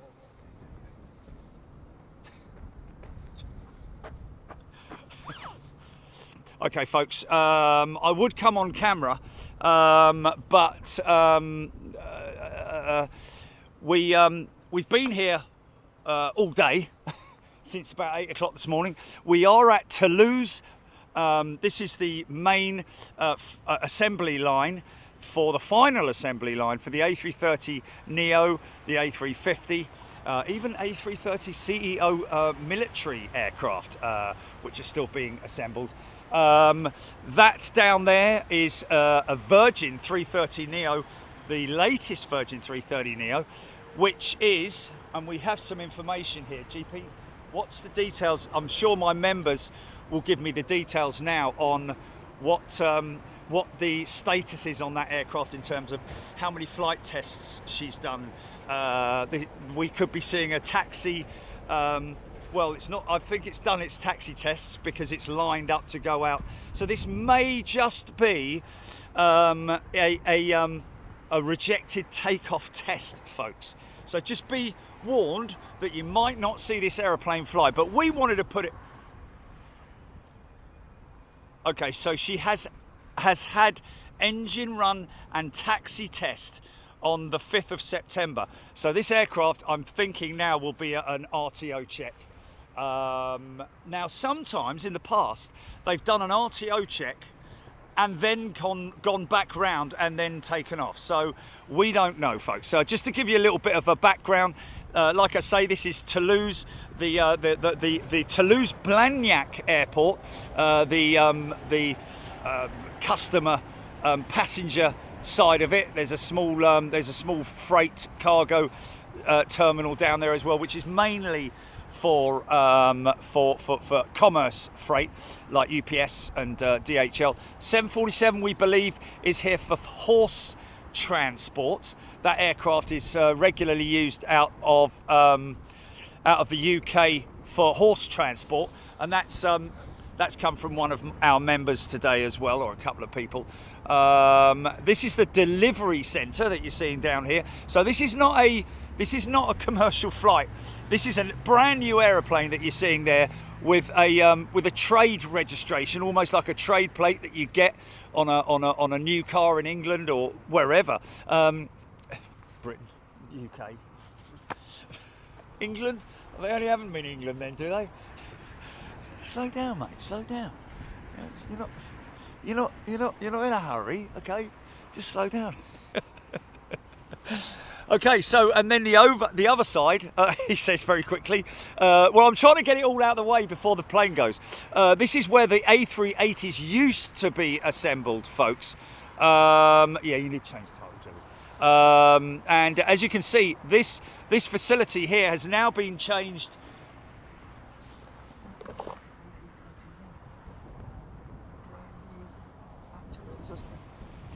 Anyway, so this is down here. What you're seeing here is the A321 assembly lines now. So they've moved or subcontracted quite a lot of stuff out and away from Hamburg, which is where they assemble the A321s, and bought a lot of that work here because the A321 is potentially, especially the long range variant, the XLR, which we've just had go out on a test flight, is likely to become a very, very popular aircraft for long range as well as mid range, like we get with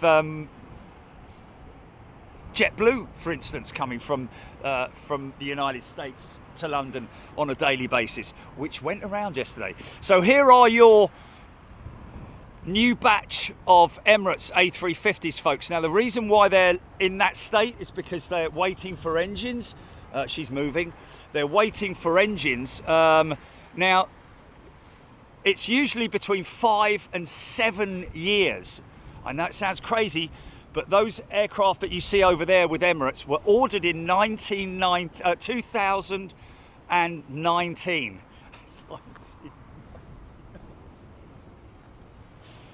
Oh dear. 2019 those aircraft were ordered, so 5 years ago, folks. So normally the procedure, once the aircraft is complete, got its engines, it will do a taxi run test. That is to check the brakes, to check steering and all those ground features, engine run-ups and all that kind of thing. She'll go through an engine test, which is round the corner and out of sight.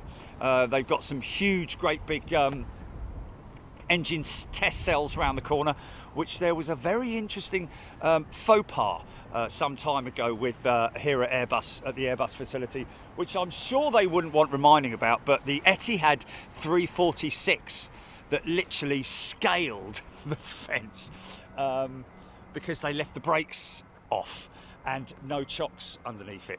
It's crazy how these tiny chocks can stop such a big aeroplane. Wow, that doesn't look like he's got enough flap on there, does he? Wow, what's going on there? That was a funny old departure. Wow. Anyway, whatever. Okay, so here we go. This could be an RTO check, folks. So you'll see her pull up, push the thrust levers forward, and then here we go.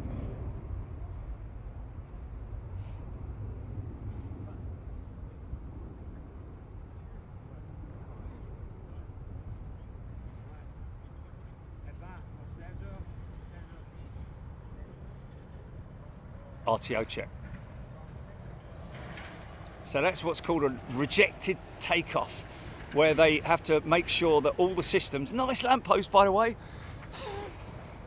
where they have to check all the systems are working for an emergency stop. It's quite interesting, isn't it, that they that in aircraft testing they don't have to perform a high speed.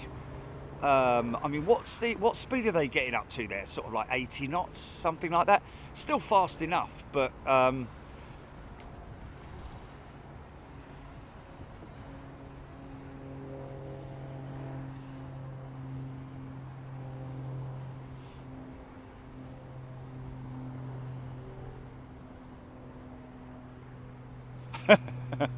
What a cracking lamppost. Make sure you do the timestamp for the lamppost, yes? Thank you. A lamppost check. You still there, Jelly? She's not there. Oh, all right.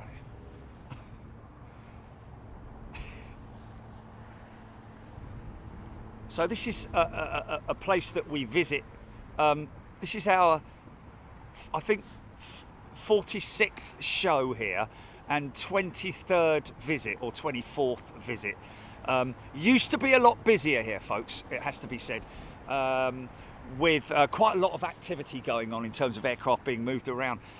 Airbus, along with Boeing and all the other airframers, have had to downscale their manufacturing, the speed of manufacture and delivery, purely down to the lack of raw materials for manufacturing the components.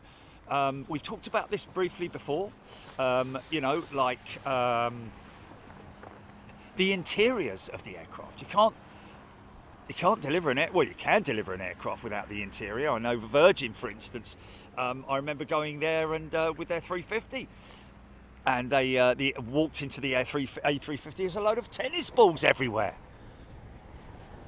You know why there was tennis balls everywhere? It's because they were installing the seats, and at the end of the electrical feed, then there was quite a significant amount of electrical lines coming out of the seat, because they're you know, and the seat and the screens and all that sort of thing, or should I say the suites. Oh mate, that's really disappointing that it's just an RTO check. Now, you know what? It might come out very quickly. They go out and check. What? Didn't we have one earlier on that went in, checked the tyres, came out and went out? Or was it? Or did we think that was going to happen with Japan Airlines and their 350? Possibly that.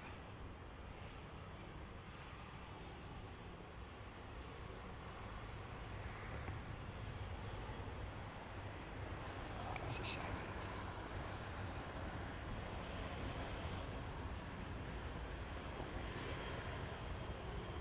So you see, this is a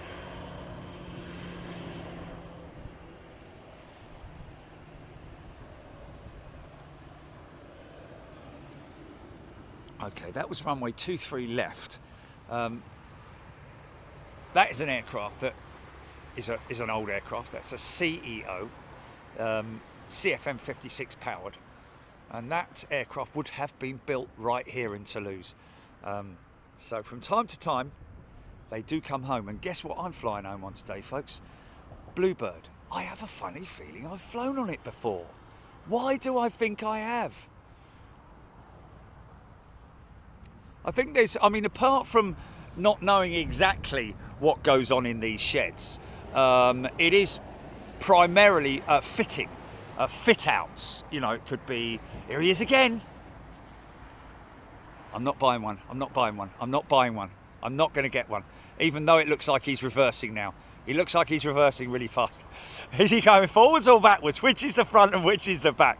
Anyway, yeah, the one, yes, they are going the wrong way. I know. That particular shed there, even though it's pretty small and it's insignificant, it was the same car. No, it was the same car, man. I'm telling you, you may have. Okay, maybe they got a fleet of them then.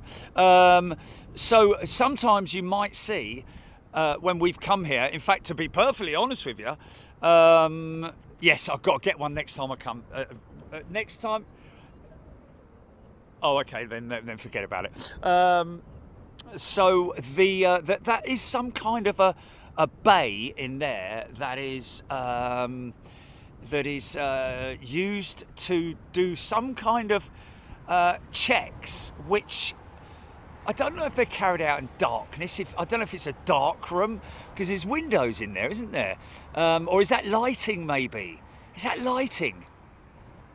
Or is it windows? It's windows, isn't it? So there's windows in there. It's not exactly a dark room.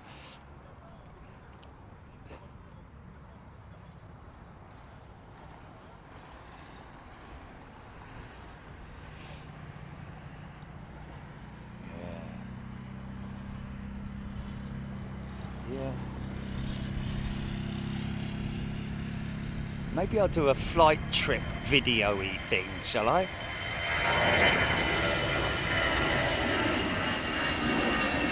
Another aeroplane that was yeah,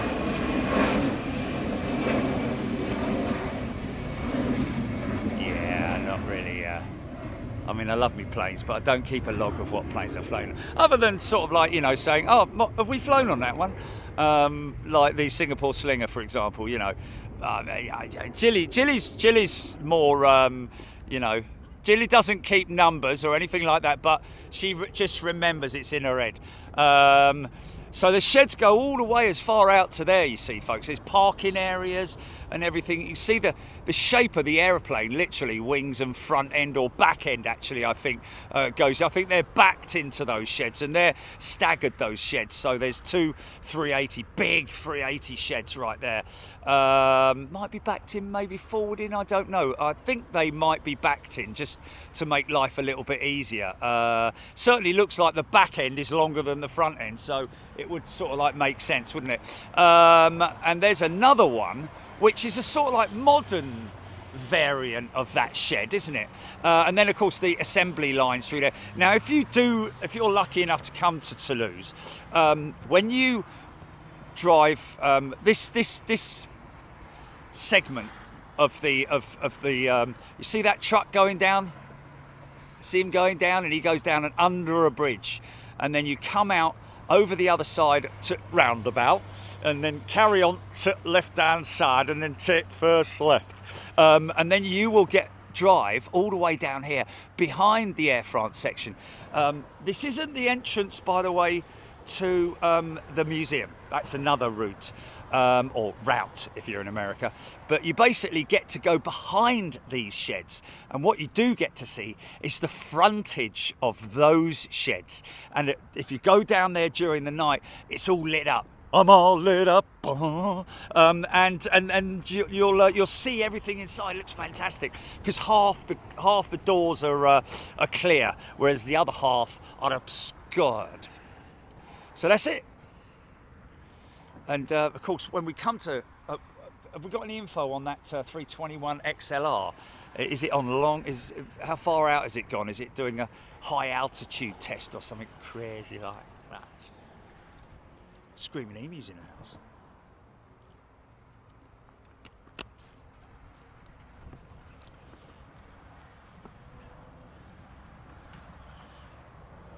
I'll tell you what we did have earlier on, which is pretty cool, folks. And Hodgie mentioned it way earlier on the show this morning, that we had a German Air Force. What's going on here? Had a German Air Force A350. Well, I think it's the German government jet, one of two. Just S is a new member. Welcome, S. This guy going fast enough.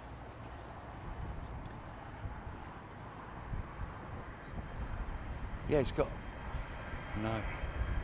S, be careful, because Chili's going to help you out here. Your name hasn't come up. This is private.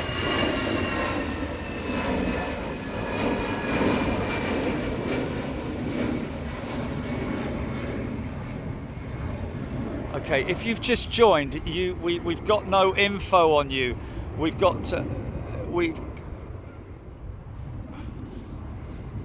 Well, it's just. Can you put it up there, Jilly? Can you write it up there for them, just to let them know that we're not seeing their name and all that kind of thing? S is just what I'm getting in their emoji thing. Oh, Digital David, tennis balls, yes.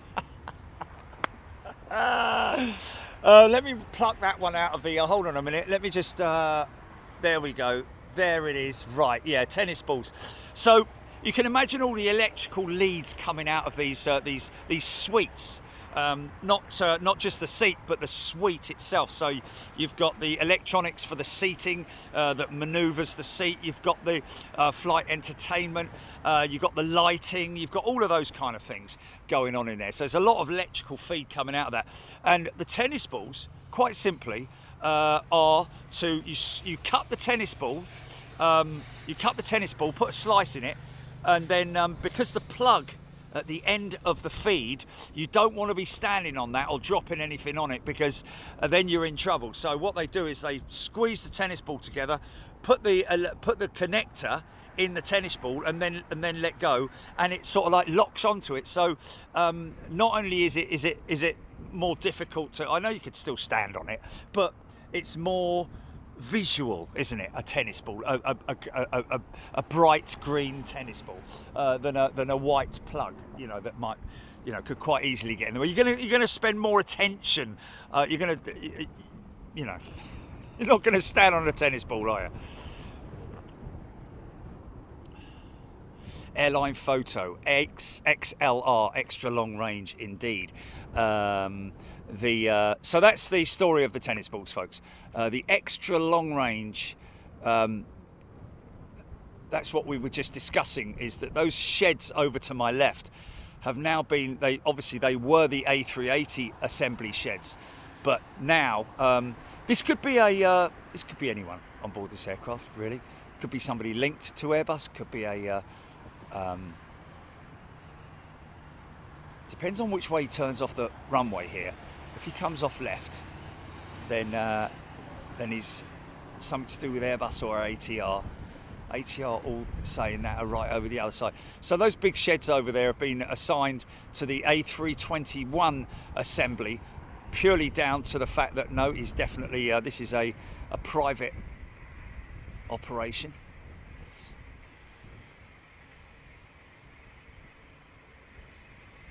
Someone's going to get that rego, aren't they?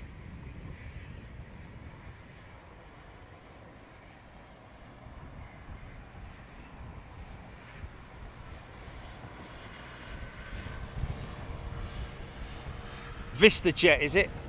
Okay, so that's a Vista Jet. Therefore, you can rent that jet if you've got the cash. But that's what the golfers and all that lot fly on. And in from Cannes. Okay, so someone with a bucket load of cash, maybe a banker, or he probably is a banker, but you know, I don't know. This is the other side. Logan, Brazil. Yes, it's not a silly question. Yes, you can, Logan. I explained it. You probably missed it, but Toulouse Blagnac is a passenger airport, which is over there. Very nice airport to fly from as well. And they also have a very small. This is the. I stay at the H. No, it's not. It's the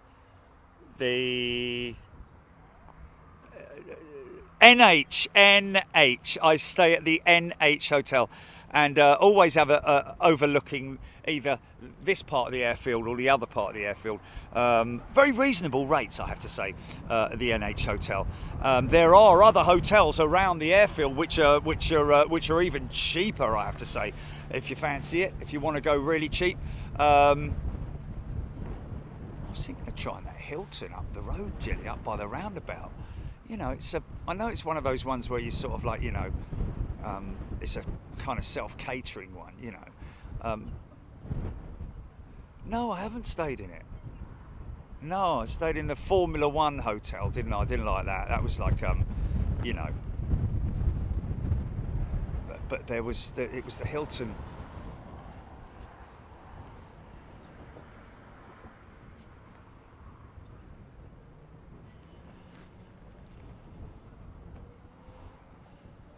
Craig Russell, that's a Dubai Air Wings 737-700 parked at the terminal.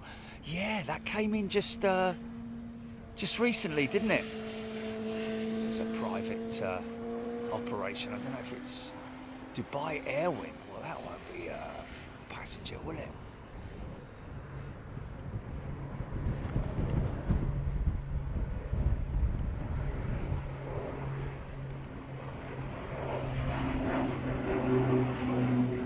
It's a smart aeroplane, isn't it?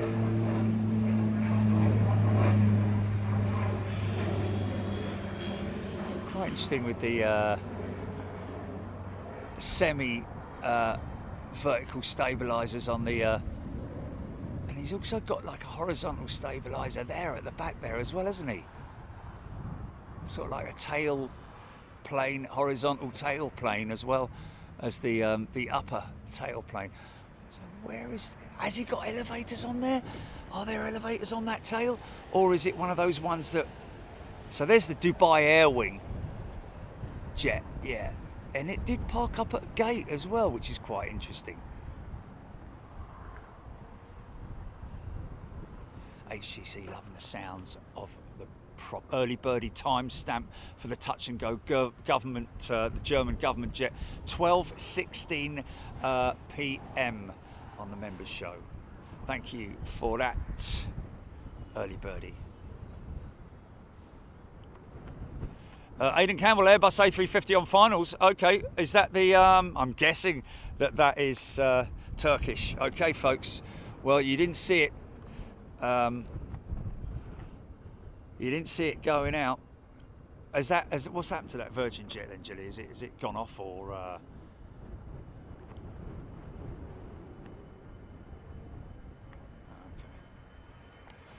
That's a shame, isn't it?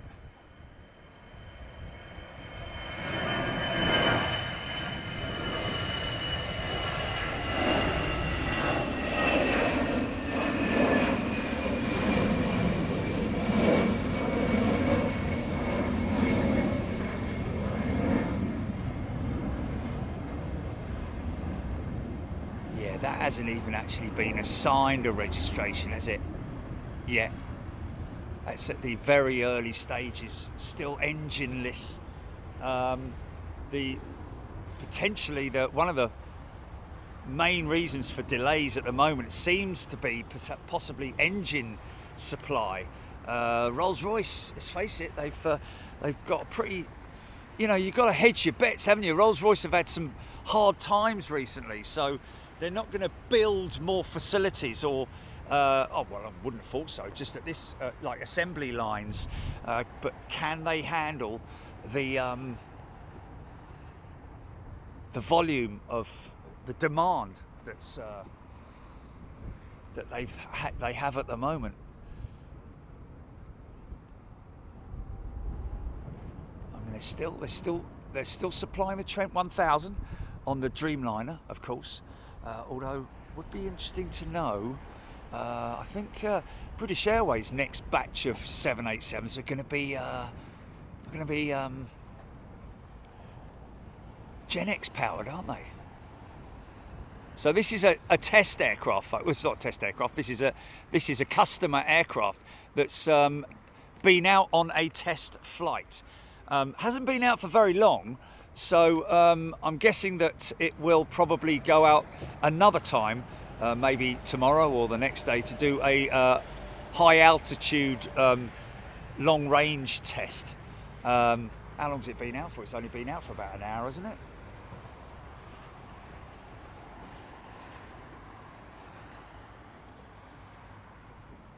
Yeah, it's only been out about an hour, hasn't it?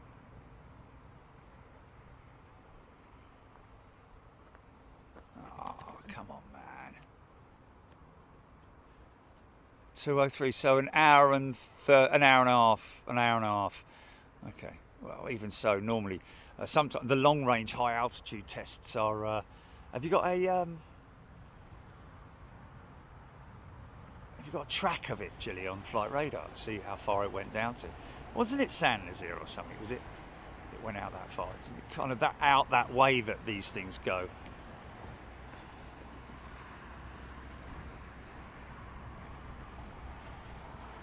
Aidan Campbell, interesting. Once you are committed to an engine, I don't know about that, because your engine deals are separate to the aircraft deal.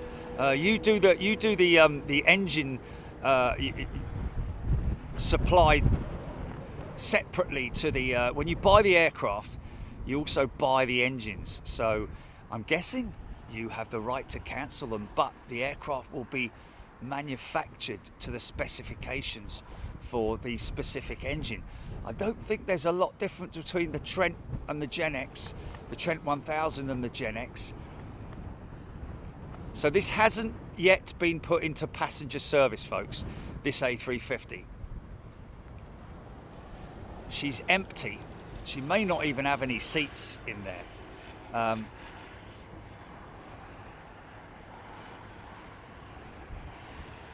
Isn't it crazy, man? All these other Ryanair 737s and things like that, all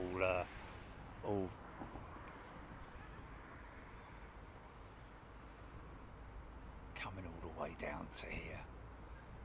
Whereas these things can stop on a dime, literally. Probably not very heavy, I would have thought. Maybe just she hasn't got still carrying her test reg, I think. Oh, yeah. Is she? Sorry, folks.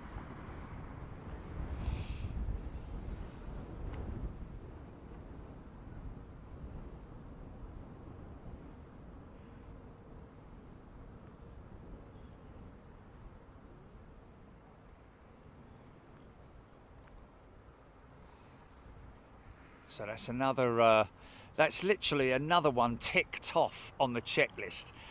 Soon that aircraft will then go through its customer acceptance flight. That will usually happen down at the delivery centre, which is here, where you sometimes see the big banners and the big boards for the customer. Airbus, if they want to, they can make a quite big hoo-ha about it, which is a good thing.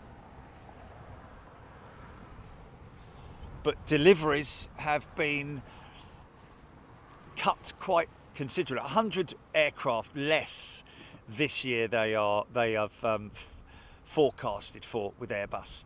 100 aircraft less deliveries than last year, which is quite a significant amount, to be honest with you. 100 aeroplanes, man. Look at that in terms of the income. And that is because they cannot commit to customers because they just don't. I mean, like I said, these aircraft, that aircraft was likely to have been ordered somewhere around about 5 or 6 years ago, maybe even longer than that. These aircraft, the initial order for Emirates with their A350s was in 2019, so 5 years in the making, these aircraft. And it's only sort of like recently we've started to get excited about it, because we've actually seen an aircraft in its sort of like finished form, which is unfortunately down at the other end where that Turkish jet is going now. It's down at the other end, so we won't get to see it unless it comes out. It has been on radar the best part of the day, hasn't it, Jilly?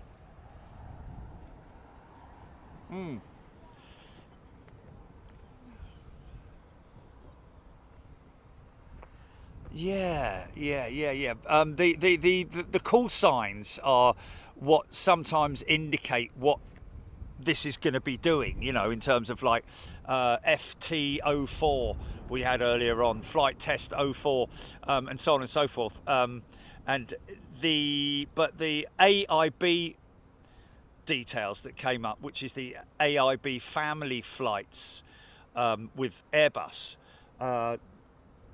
which is where you have the aircraft in the Airbus livery.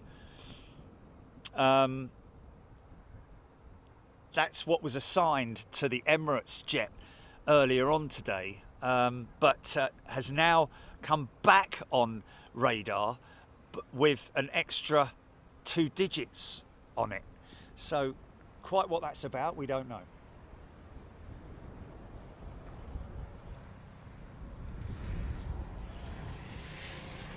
First time today that we saw this in use. We saw a 320 that was fired up, which we believe its first ever engine run. A big smoky startup, that was on part 1. Then she was backed into this huge circular test cell where they literally enclose it. That, as you can see, it's in 2 sections there. The outer section ring literally comes round and meets that section, and it literally becomes an enclosed test cell where they run the engines at full pelt. I think it's for full power runs. That's a nice livery, innit? I like that. I like the colour of that. Morgan, he's gifted a channel membership. We had some other people doing that, Jelly, because, you know, again, it's not an exercise, folks. I just got a little bit excited. I wanted to do it for Virgin Atlantic, but you're here now, and I've got to leave at 20 minutes, innit? Oh my good God. Flipping heck. Okay, yeah. Yeah, can you check me in, please? Yeah. Oh, blimey. Oh, we got the Corsair 330 Neo that went out at the start of the show on its test flight. It's showing as a Delta jet, which happens a lot here, folks. So, you know, we've seen A321 Neos that are showing as an A380 with their test reg. What's that, GP?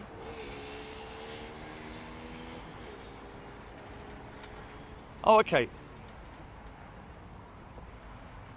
Oh, okay. Eva, to build a plane from order to delivery. Well, on average, it's not so much how long it takes to build the plane, because the actual assembly is not that long. That actual part of it, they can get that done in sort of like a couple of months or something like that as it goes through the assembly line. What is the longest part of it is, first of all, there's a waiting list.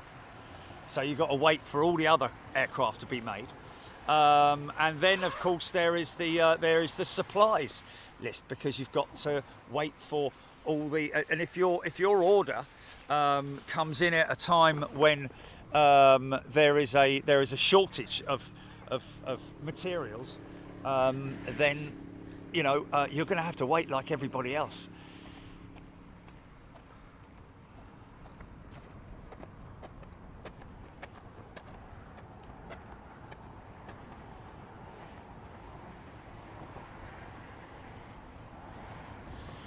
It's a shame that 747's not going to be going anywhere today, because that's a lovely old jumbo as well, isn't it? It's a pure freighter. Lloyd Bell, A330 pushing back. Whiskey Yankee Romeo. What's that, GP? Okay, we've got a 330 Neo pushing back. Interesting, okay. It's got to be down there then, hasn't it?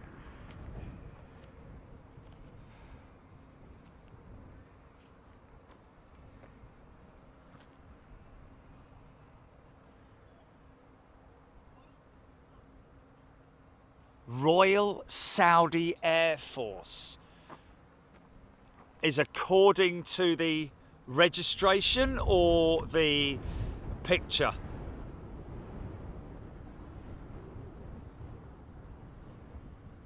Oh, Aidan Campbell, there's a Beluga on radar. I think we've seen almost a full set today, haven't we? We've got number 1 on radar. We've seen 4, 5 and 6, I think we've seen today. 1, 4, 5 and 6 of the Beluga jets.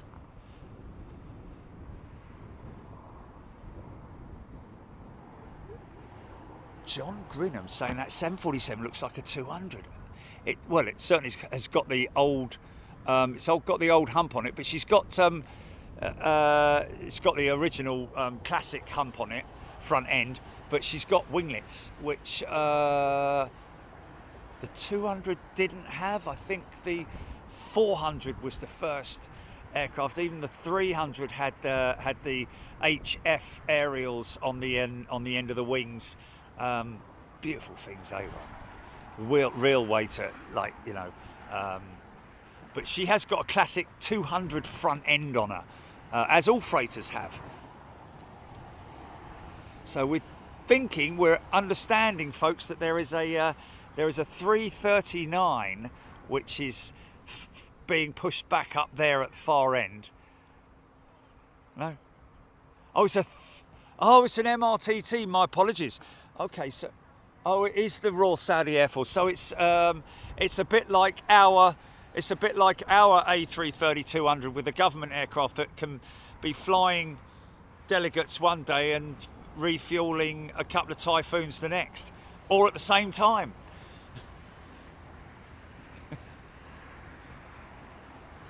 The Boris jet, isn't it? But we've also got a 321 Neo as well, I believe it is. Is it a 321 Neo? I think it is, isn't it? Our government jet. Don't really need it, do we? You know, I mean, if you don't really need the 330 if you've got a 321. I mean, how many bleeding delegates do you need to fly for crying out loud?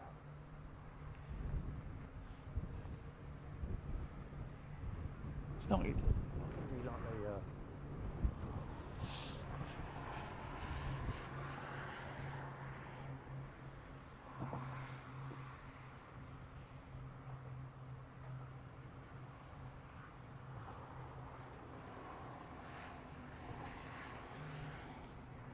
So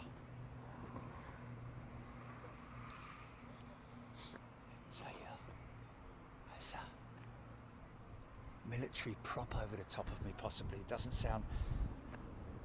It sounds too big to be non-military, to be a...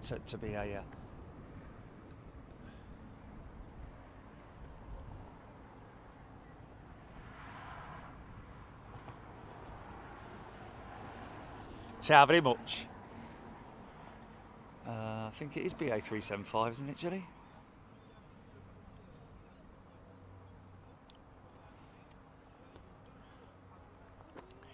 So, you know, for anybody who's watching now thinking, what is going on? Why are we here? What's happening? Sort of thing. Well, we originally came on to show you folks the Virgin A330 Neo, the next in line for delivery to Virgin Atlantic. So, you know, these guys would have had a very close communication with Airbus, because the 330s that they are leasing, I don't know whether they are still with the same lease company with their 339s, but these are to replace the 330 CEOs. But we are at Toulouse, ladies and gentlemen. It is Toulouse-Blagnac is the actual airport itself, the passenger airport, but we are at the Airbus final assembly facility, or the assembly facility, or the fix facility, whichever part it might be. Even the paint facility, there's a paint facility as well here. Most of these aircraft come with their tail plane, the vertical stabilizer, pre-painted, like you can see there with these Emirates jets. That's because the vertical stabilizer is well, the empennage is actually assembled and built and assembled in another part of the world, in Spain, we believe. So that would have been where the entire horizontal stabilizer unit came from when we saw the Beluga on Monday. So this is all the big facilities here, all the manufacturing and, well, not manufacturing, but assembly lines. They don't actually, as far as I'm aware, don't actually manufacture anything here. All of the parts are pre-ordered and then shipped here by the Beluga, most of it anyway. There's a little bit of Air France over there, which they use as a technical maintenance facility, I believe. Even though it's attached to the Toulouse facility, you sometimes see military stuff down there as well. These guys also, like we've discussed, they build military aircraft as well. So what you'll see here with this MRTT, which is an air-to-air tanker, is for it's a government aircraft as well. So it's you know, a bit like what we've got with our A330 CEO MRTT, although there was, I think it was Ben who mentioned that at the show at Farnborough, there was a A330-9 ordered as an MRTT, which is going to be quite interesting, because obviously that's probably got around about a at least 25% more fuel efficient than the CEO with the big Trent 7000s on it.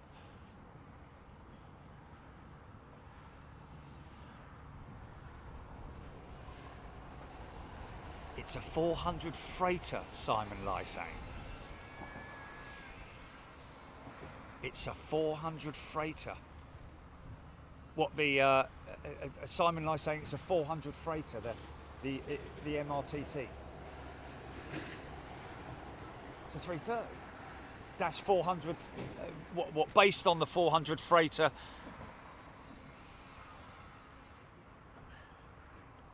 Oh, okay. Sorry. He says it. Maybe the one over the top. I don't know.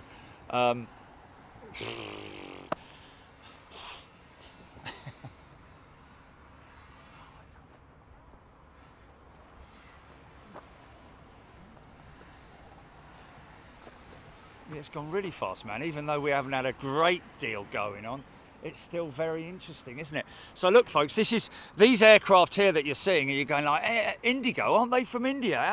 What are they doing here? Well, that's because that's a brand new aeroplane that hasn't yet been delivered to Indigo. You got that over there. You got this over here. Look at this, Jetstar from that will be going to Sydney, I would imagine. 321neo again, going through sort of final checks.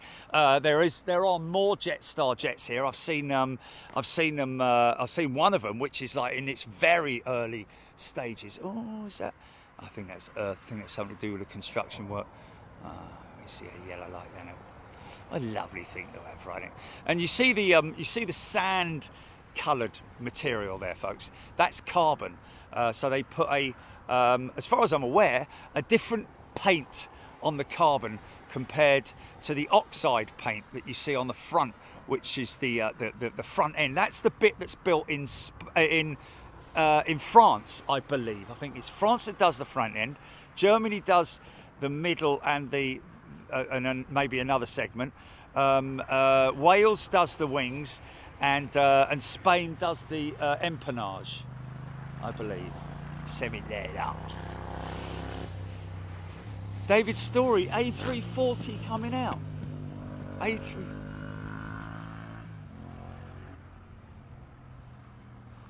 Cebu, Kev Miller. Oh, is this? Oh, this is. Oh my goodness me, this is great. This is a perfect example, folks. Here we go. So when I said the sandy colour, this is a CEO. It's a multi-role tanker and transport aircraft, MRTT. Although she doesn't have her tanker pods attached. It's interesting. Oh, look at that, reverser check. So that's interesting. This is also painted in the sandy finish, and not the green, which is what I would expect with the oxide. So is this an overcoat on the oxide paint, perhaps? We are in France, ladies and gentlemen. No, we're fine. So this aircraft for a government, so that, like I said earlier, they are still making the CEO variant. I don't know if they're offering the freighter anymore though, because the A350 freighter is the next big thing in line for Airbus. People have kind of forgotten about that, haven't they? We haven't discussed the A350 freighter for quite some time. That's the next big thing coming from Airbus, which is going to be quite interesting, because it's a sort of I think they're still building it, the initial prototype, because they've had to go through obviously a quite considerable amount of checks from, let's say, the building inspector. You know, that's literally what it is like. It's like building a house and then having the building inspector come round every couple of weeks to inspect your foundations and your walls and all that kind of thing, to make sure that you're doing everything to the regulation. So the A350 freighter is it's a modification of both between the it's longer than the 900 and shorter than the 1000. And what is interesting is, I don't know if this was late in the day that they did that, but they changed the position of the main freight door from the back to the front, which is quite interesting. there are maybe obvious reasons for that. It's just access. Maybe they're concerned about the wing, you know, potentially, because obviously we're talking about loading equipment here. We're talking about K-lifts. We're talking about heavy equipment being moved around. Fella in an actual pilot that we know from, well, we actually know quite a few pilots, but one with UPS. His name's Ian. He's based in Anchorage, and we'll probably get to either hear from him or meet him when we're in Anchorage in a couple of weeks' time. But I remember having the discussion about why they've chosen the 777 freighter, the 777-800 freighter over the A350, and that was because he mentioned that they've got a couple of 747s that are so old that they've got patches on them where maintenance vehicles have you know, just bumped into them, and even a heavy maintenance vehicle just bumping into a piece of soft alloy is going to make a bit of a dent. So they've obviously had to repair that impact with a patch.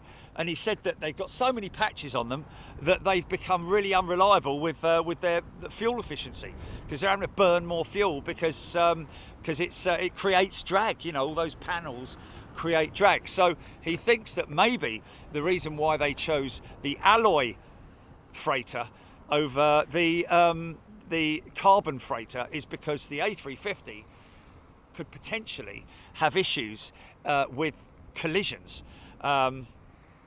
And they can't exactly put a skin of alloy around the around it. They just have to be, you know, because I can potentially see that happening, you know. Because it's no, it'll be fine, mate. It'll be fine. I just drive in. Why?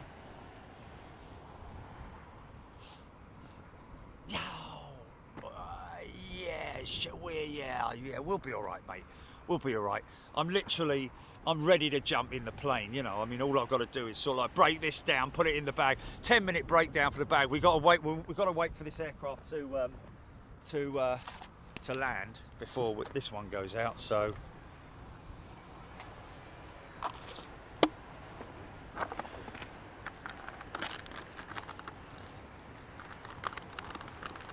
get ready with me trash.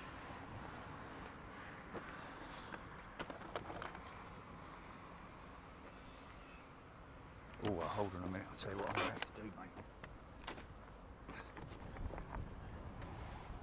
I know this is going to happen. I know this is going to happen before because it's on red. It's on red, mate. Oh, shit.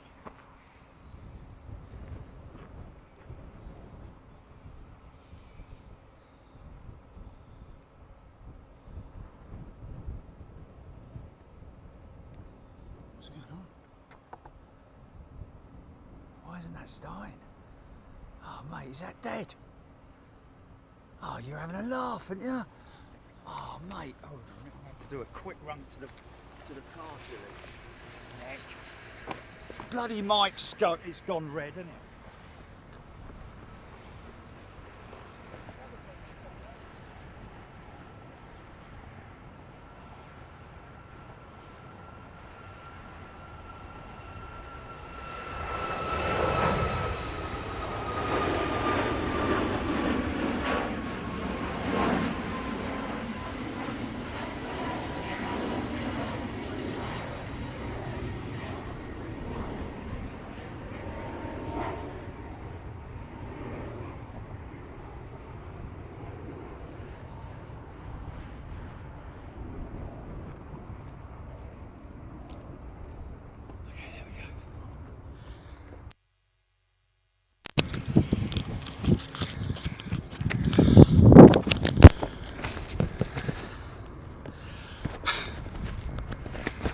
Sorry, folks. Right, okay. Got audio. Just check your audio, GP.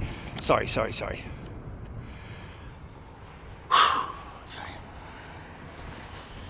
Mother, do you think they'll drop the bomb?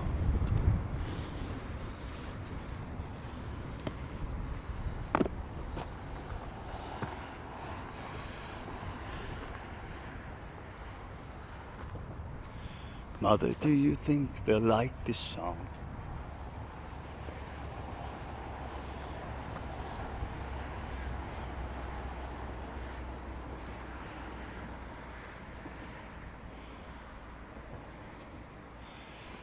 No, Keflavik's a no-go.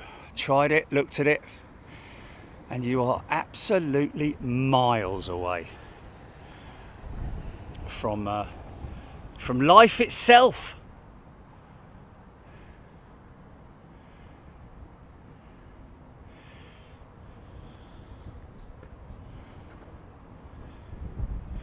It is a sky tram in the background.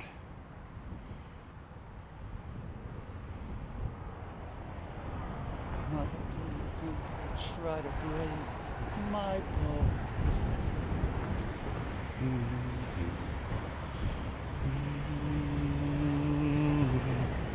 Mother, should I build a wall? Here we go. Check this out, folks. I mean, anyone watching now, from wherever you are in the world, man, you're never going to see stuff like this anywhere else in the world, other than Hamburg, or, well, you won't see this in Hamburg. This is very unique, folks. You'd have to go to Seattle, to the Boeing plant, either of the two, Boeing Field or Payne Field, one of the two, to see this kind of stuff. You will see it with the Boeings, but this is the only place that you're going to get to see Airbus aircraft in this kind of format.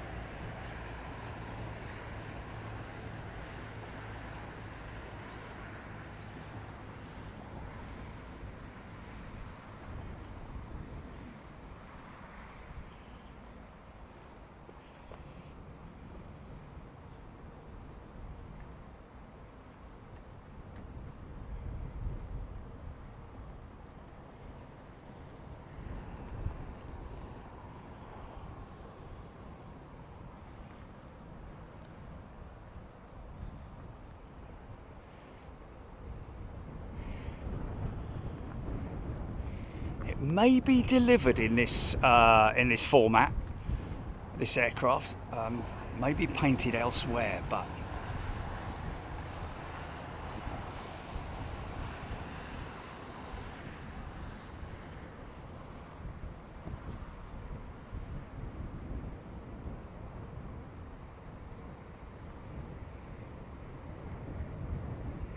oh, it's not a flight test. RTO check. Wow, smoke those mains, son. Wow. Oh, I thought this was a flight test. Oh, okay, never mind then. Okay. Okay, she was spotted on 24th of August in primer with engines.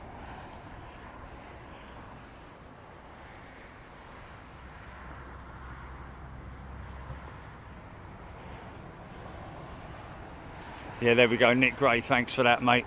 Yeah. If you're into your landscapes and you're amazing this, that and the other, most definitely. Craig, we've done Dublin a couple of times. The reason why I'm a little bit standoffish from Dublin at the moment is because I'm waiting for someone to come back and say, wow, if you go there and in the morning you go to that runway and in the afternoon you go to that runway, there's lots of activity all over the place. We're going to have a go around here, mate. I'm telling you now, we're going to have a go around. I think we're going to have a go around just to finish the show off, because that 330 is going nowhere, mate. Yeah. Oh, is it? Is that a test jet? It's a test jet, yeah? Oh, is it the XLR?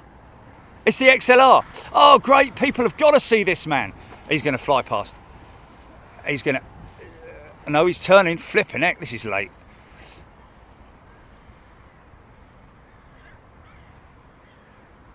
Okay. Well, they know what they're doing, man. He's probably like, oh, that's John, innit, flying that. Yeah, he's always late turning off the runways, old John. Okay, what you're about to see as well, folks, is really, really just as interesting as this MRTT jet. The aircraft landing now is the XLR AIB family flight jet. So this is the test aircraft before any aircraft have even been delivered. First launch customer being the being Iberia. It was going to be Aer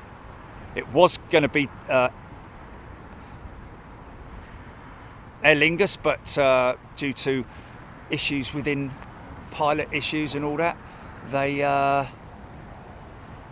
no.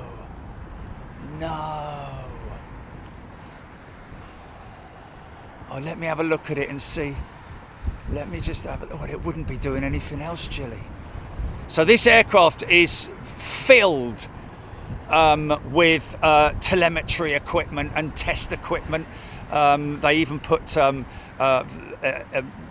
imitate the people in there with canisters full of water or sand or whatever it is. I think it's sand. But there you go, folks. She has extra long range fuel tanks,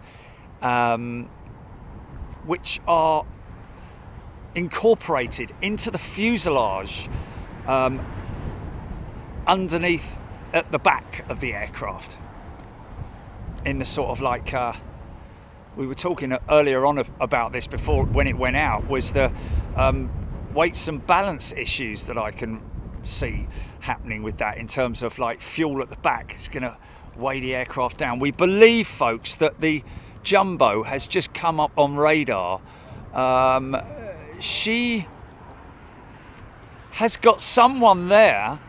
She's here comes the Royal flight.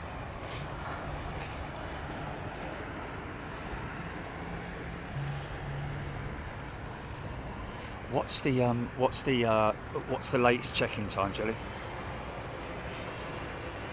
Well, yeah, you know what I mean.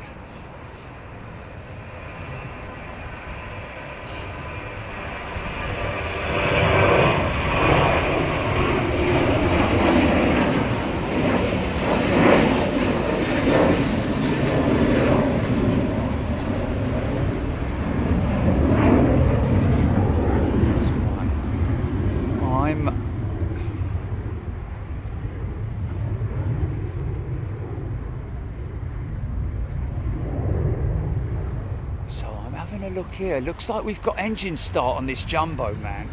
It's only 4. If I'm out of here by 1:30, Jilly, we'll be fine, mate.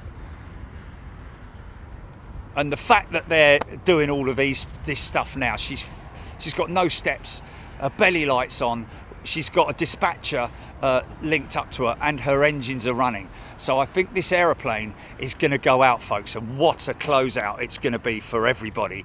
Yeah.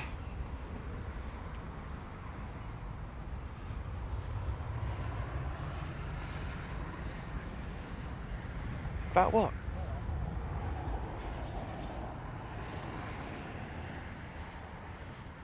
Doesn't it say on the boarding pass? It says on the boarding pass.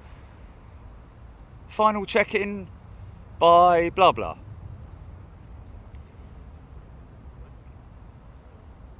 No? Okay. Interesting.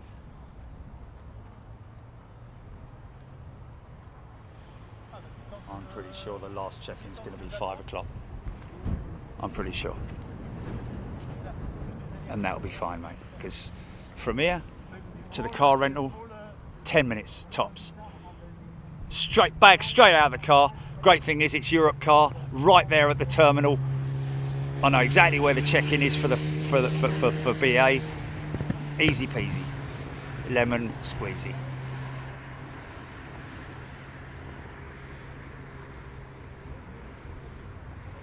Deborah Bell, absolute pleasure. Thank you, everybody, for popping along. We went free view at the end, folks. Just and the unanimous decision, as is always the case with our amazing members, was yeah, go right ahead, because you know, because they're good people.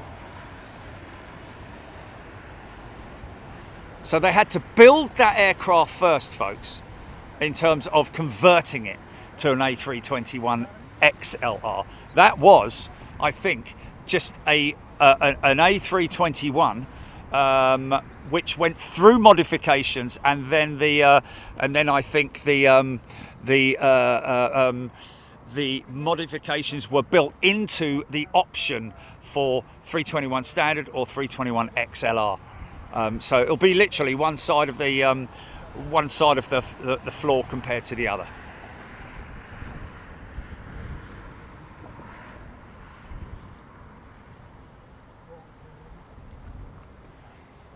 Thanks, Ellis. I really do hope that this guy gets a move on. Has he walked off? Has the dispatcher gone? He's gone, hasn't he? We need to see these. We need to see these flaps being extended, and his elevators going up and down.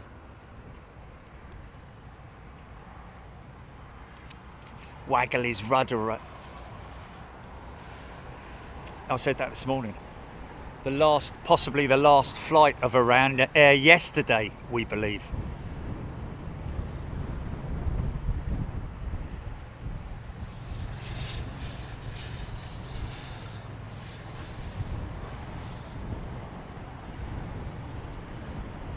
Okay.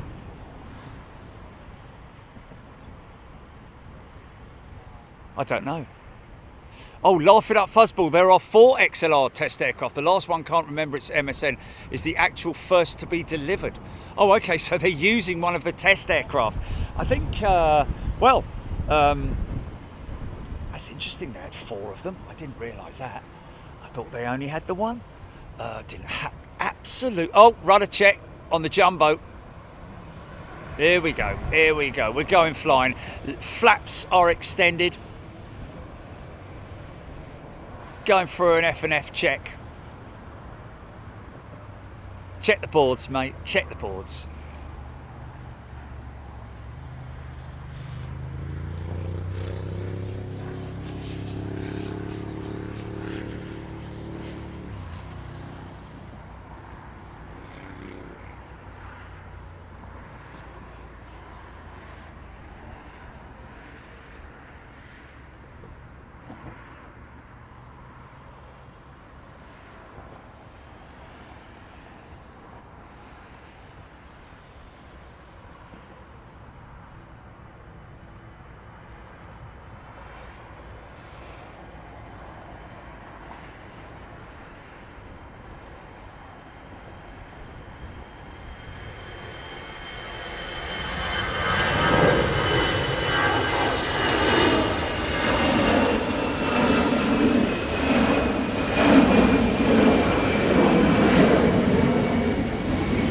Don't you worry, nose gear's definitely going to turn right, mate. She can't turn anywhere but right.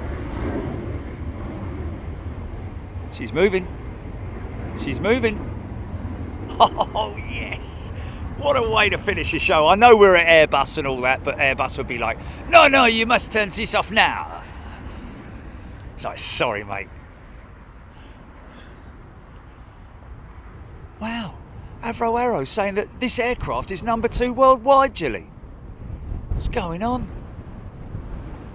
Oh, brilliant. Laugh it up. If I was still on XLR, I could run down the 4 aircraft and what they were testing on them. One was an A320 testing on the new landing gear. Oh, so it wasn't a 321 then. That was a 320 testing new landing gear. Interesting. Why didn't they put it on a 321 though? That's interesting.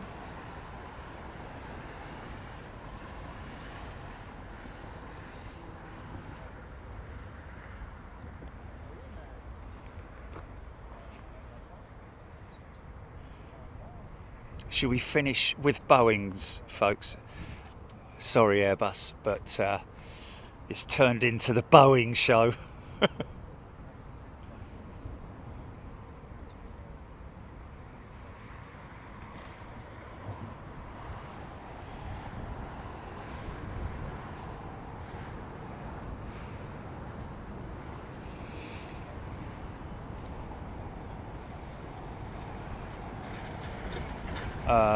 Why isn't it? Why are you saying it's not then? It is a Dubai Airwing 747, which is used for horse transport. out of Stansted quite a lot, I believe.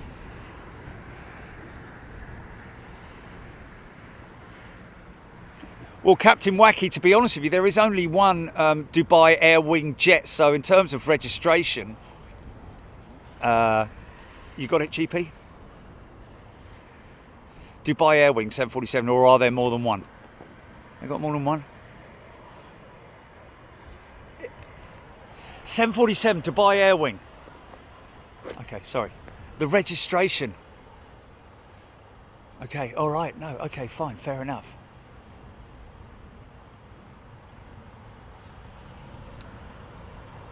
She's a beautiful jetliner, this one.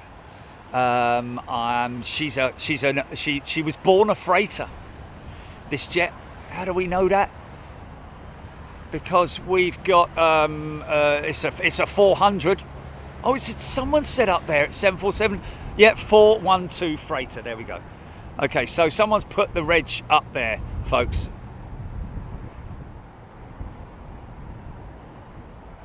Yes, Mark Luscombe. Yes, we do. Started life with Singapore Airlines as a freighter, I'm guessing. But there we go. We're going to have a sandwich of Boeing with a slice of Airbus 321 in the middle of it.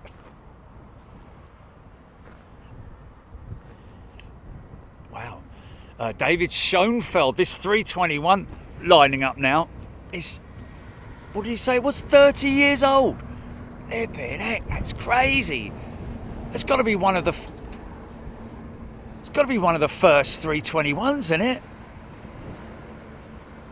Come on, mate. Let's get taxiing, son. Kind of 16 minutes past now, and I need to be out of here. I can't leave though, man. I can't leave, Jilly. If I miss it, mate. Simple as that.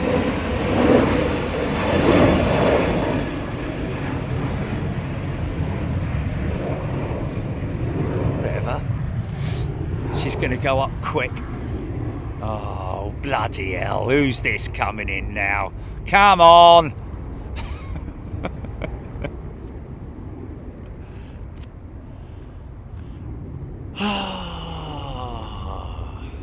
Oh, it's the Pegasus test flight, is it? 1994. Built in 94. Wow. Matthew Keenan. Welcome, Matthew. He's a brand new member.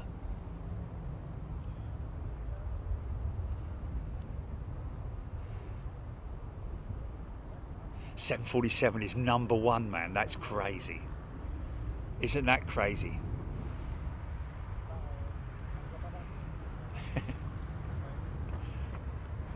Ain't gonna miss that flight. Well, if I miss it, I miss it. I've missed it for a. I'd miss it for this, mate. I'd miss it for it. If I had to stay here overnight, or well, no, preferably not, because the van's windscreen's getting done in the morning, isn't it? You'd have to go round, Jilly. You'd have to go round and. No. They're coming to the house, so you'll have to drive round and just. I'm already prepping for missing my flight, but no, I'd rather not. I'm afraid that little that little eco ball, Jilly, on the windshield's just going to go all over the gaff, innit? I won't even get one star for me drive over to the car rental place. Okay, passport in pocket. Got passport in pocket. Got wallet. Got key. We're all there. That's all good. Oh, there we go. Eagle Atlanta. There's another flight at Heathrow this evening. There we go. Okay, all right. Chill out. It's all right. That's just.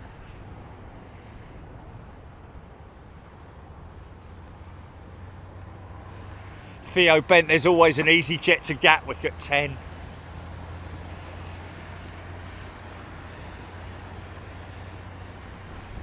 What? Have I got an email? Oh, gee. BA, man, come on. Sort yourselves out, mate. You spent all that flipping money, 11 million quid or something, whatever, £1 billion pounds, and you can't sort your website out, mate. Flipping heck, mate. How many times do I fly and yet, you know, they don't, it keeps, oh, whatever. It's not there, Julie, there's nothing there. There's no email. No.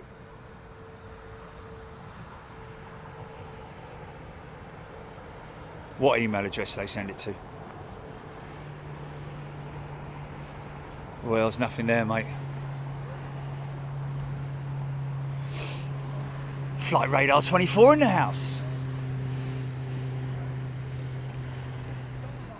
It's the globally established and known flight tracking app, folks. Wherever you are in the world, download it onto your phone. It's a great tool to have in your arsenal. If you're into tracking flights, want to know about the aircraft, you get not just that, but you can see them. There's just so much to it. Trust me, and it's free. So if you've got a loved one who's flying out, brother, sister, your missus, whoever it might be, you can track this aircraft right here from here to its destination. Crazy, crazy, crazy.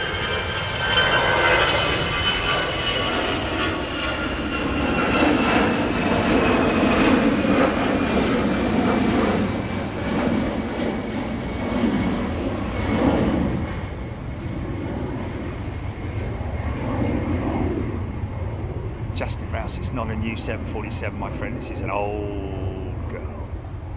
She's part of the Dubai Air Wing. She's a horse transporter, we believe. And we actually saw the 737 that came to pick up one of the horses. I think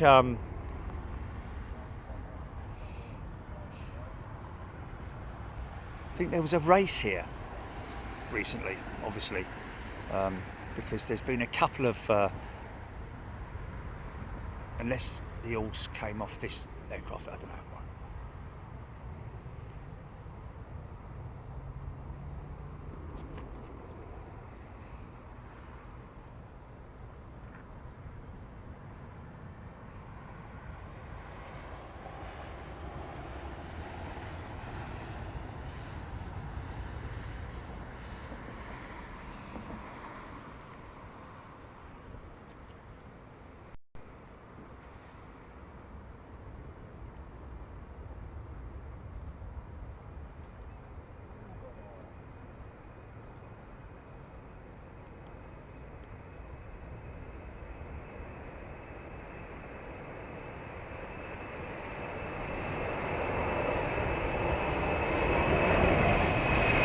Wow, what's the climb rate on that, mate?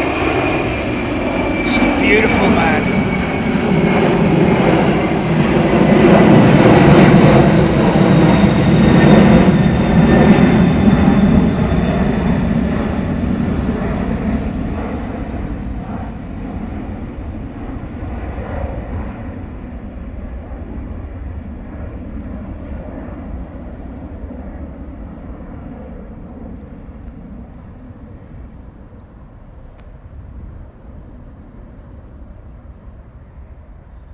Yeah. Wow. Got a 3264 FPM on that, man.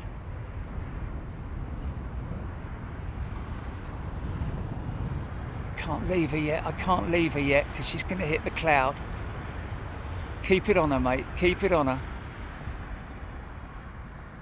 Here we go. Here we go. Cheerio, old girl. Right, folks. I've got to run. I've got to literally run. So we'll see you back in London. See you. Bye. Okay, TV.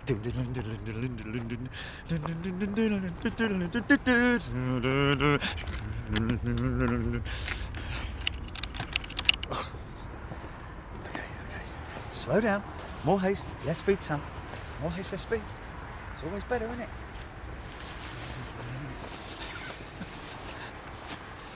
I've done all the checks.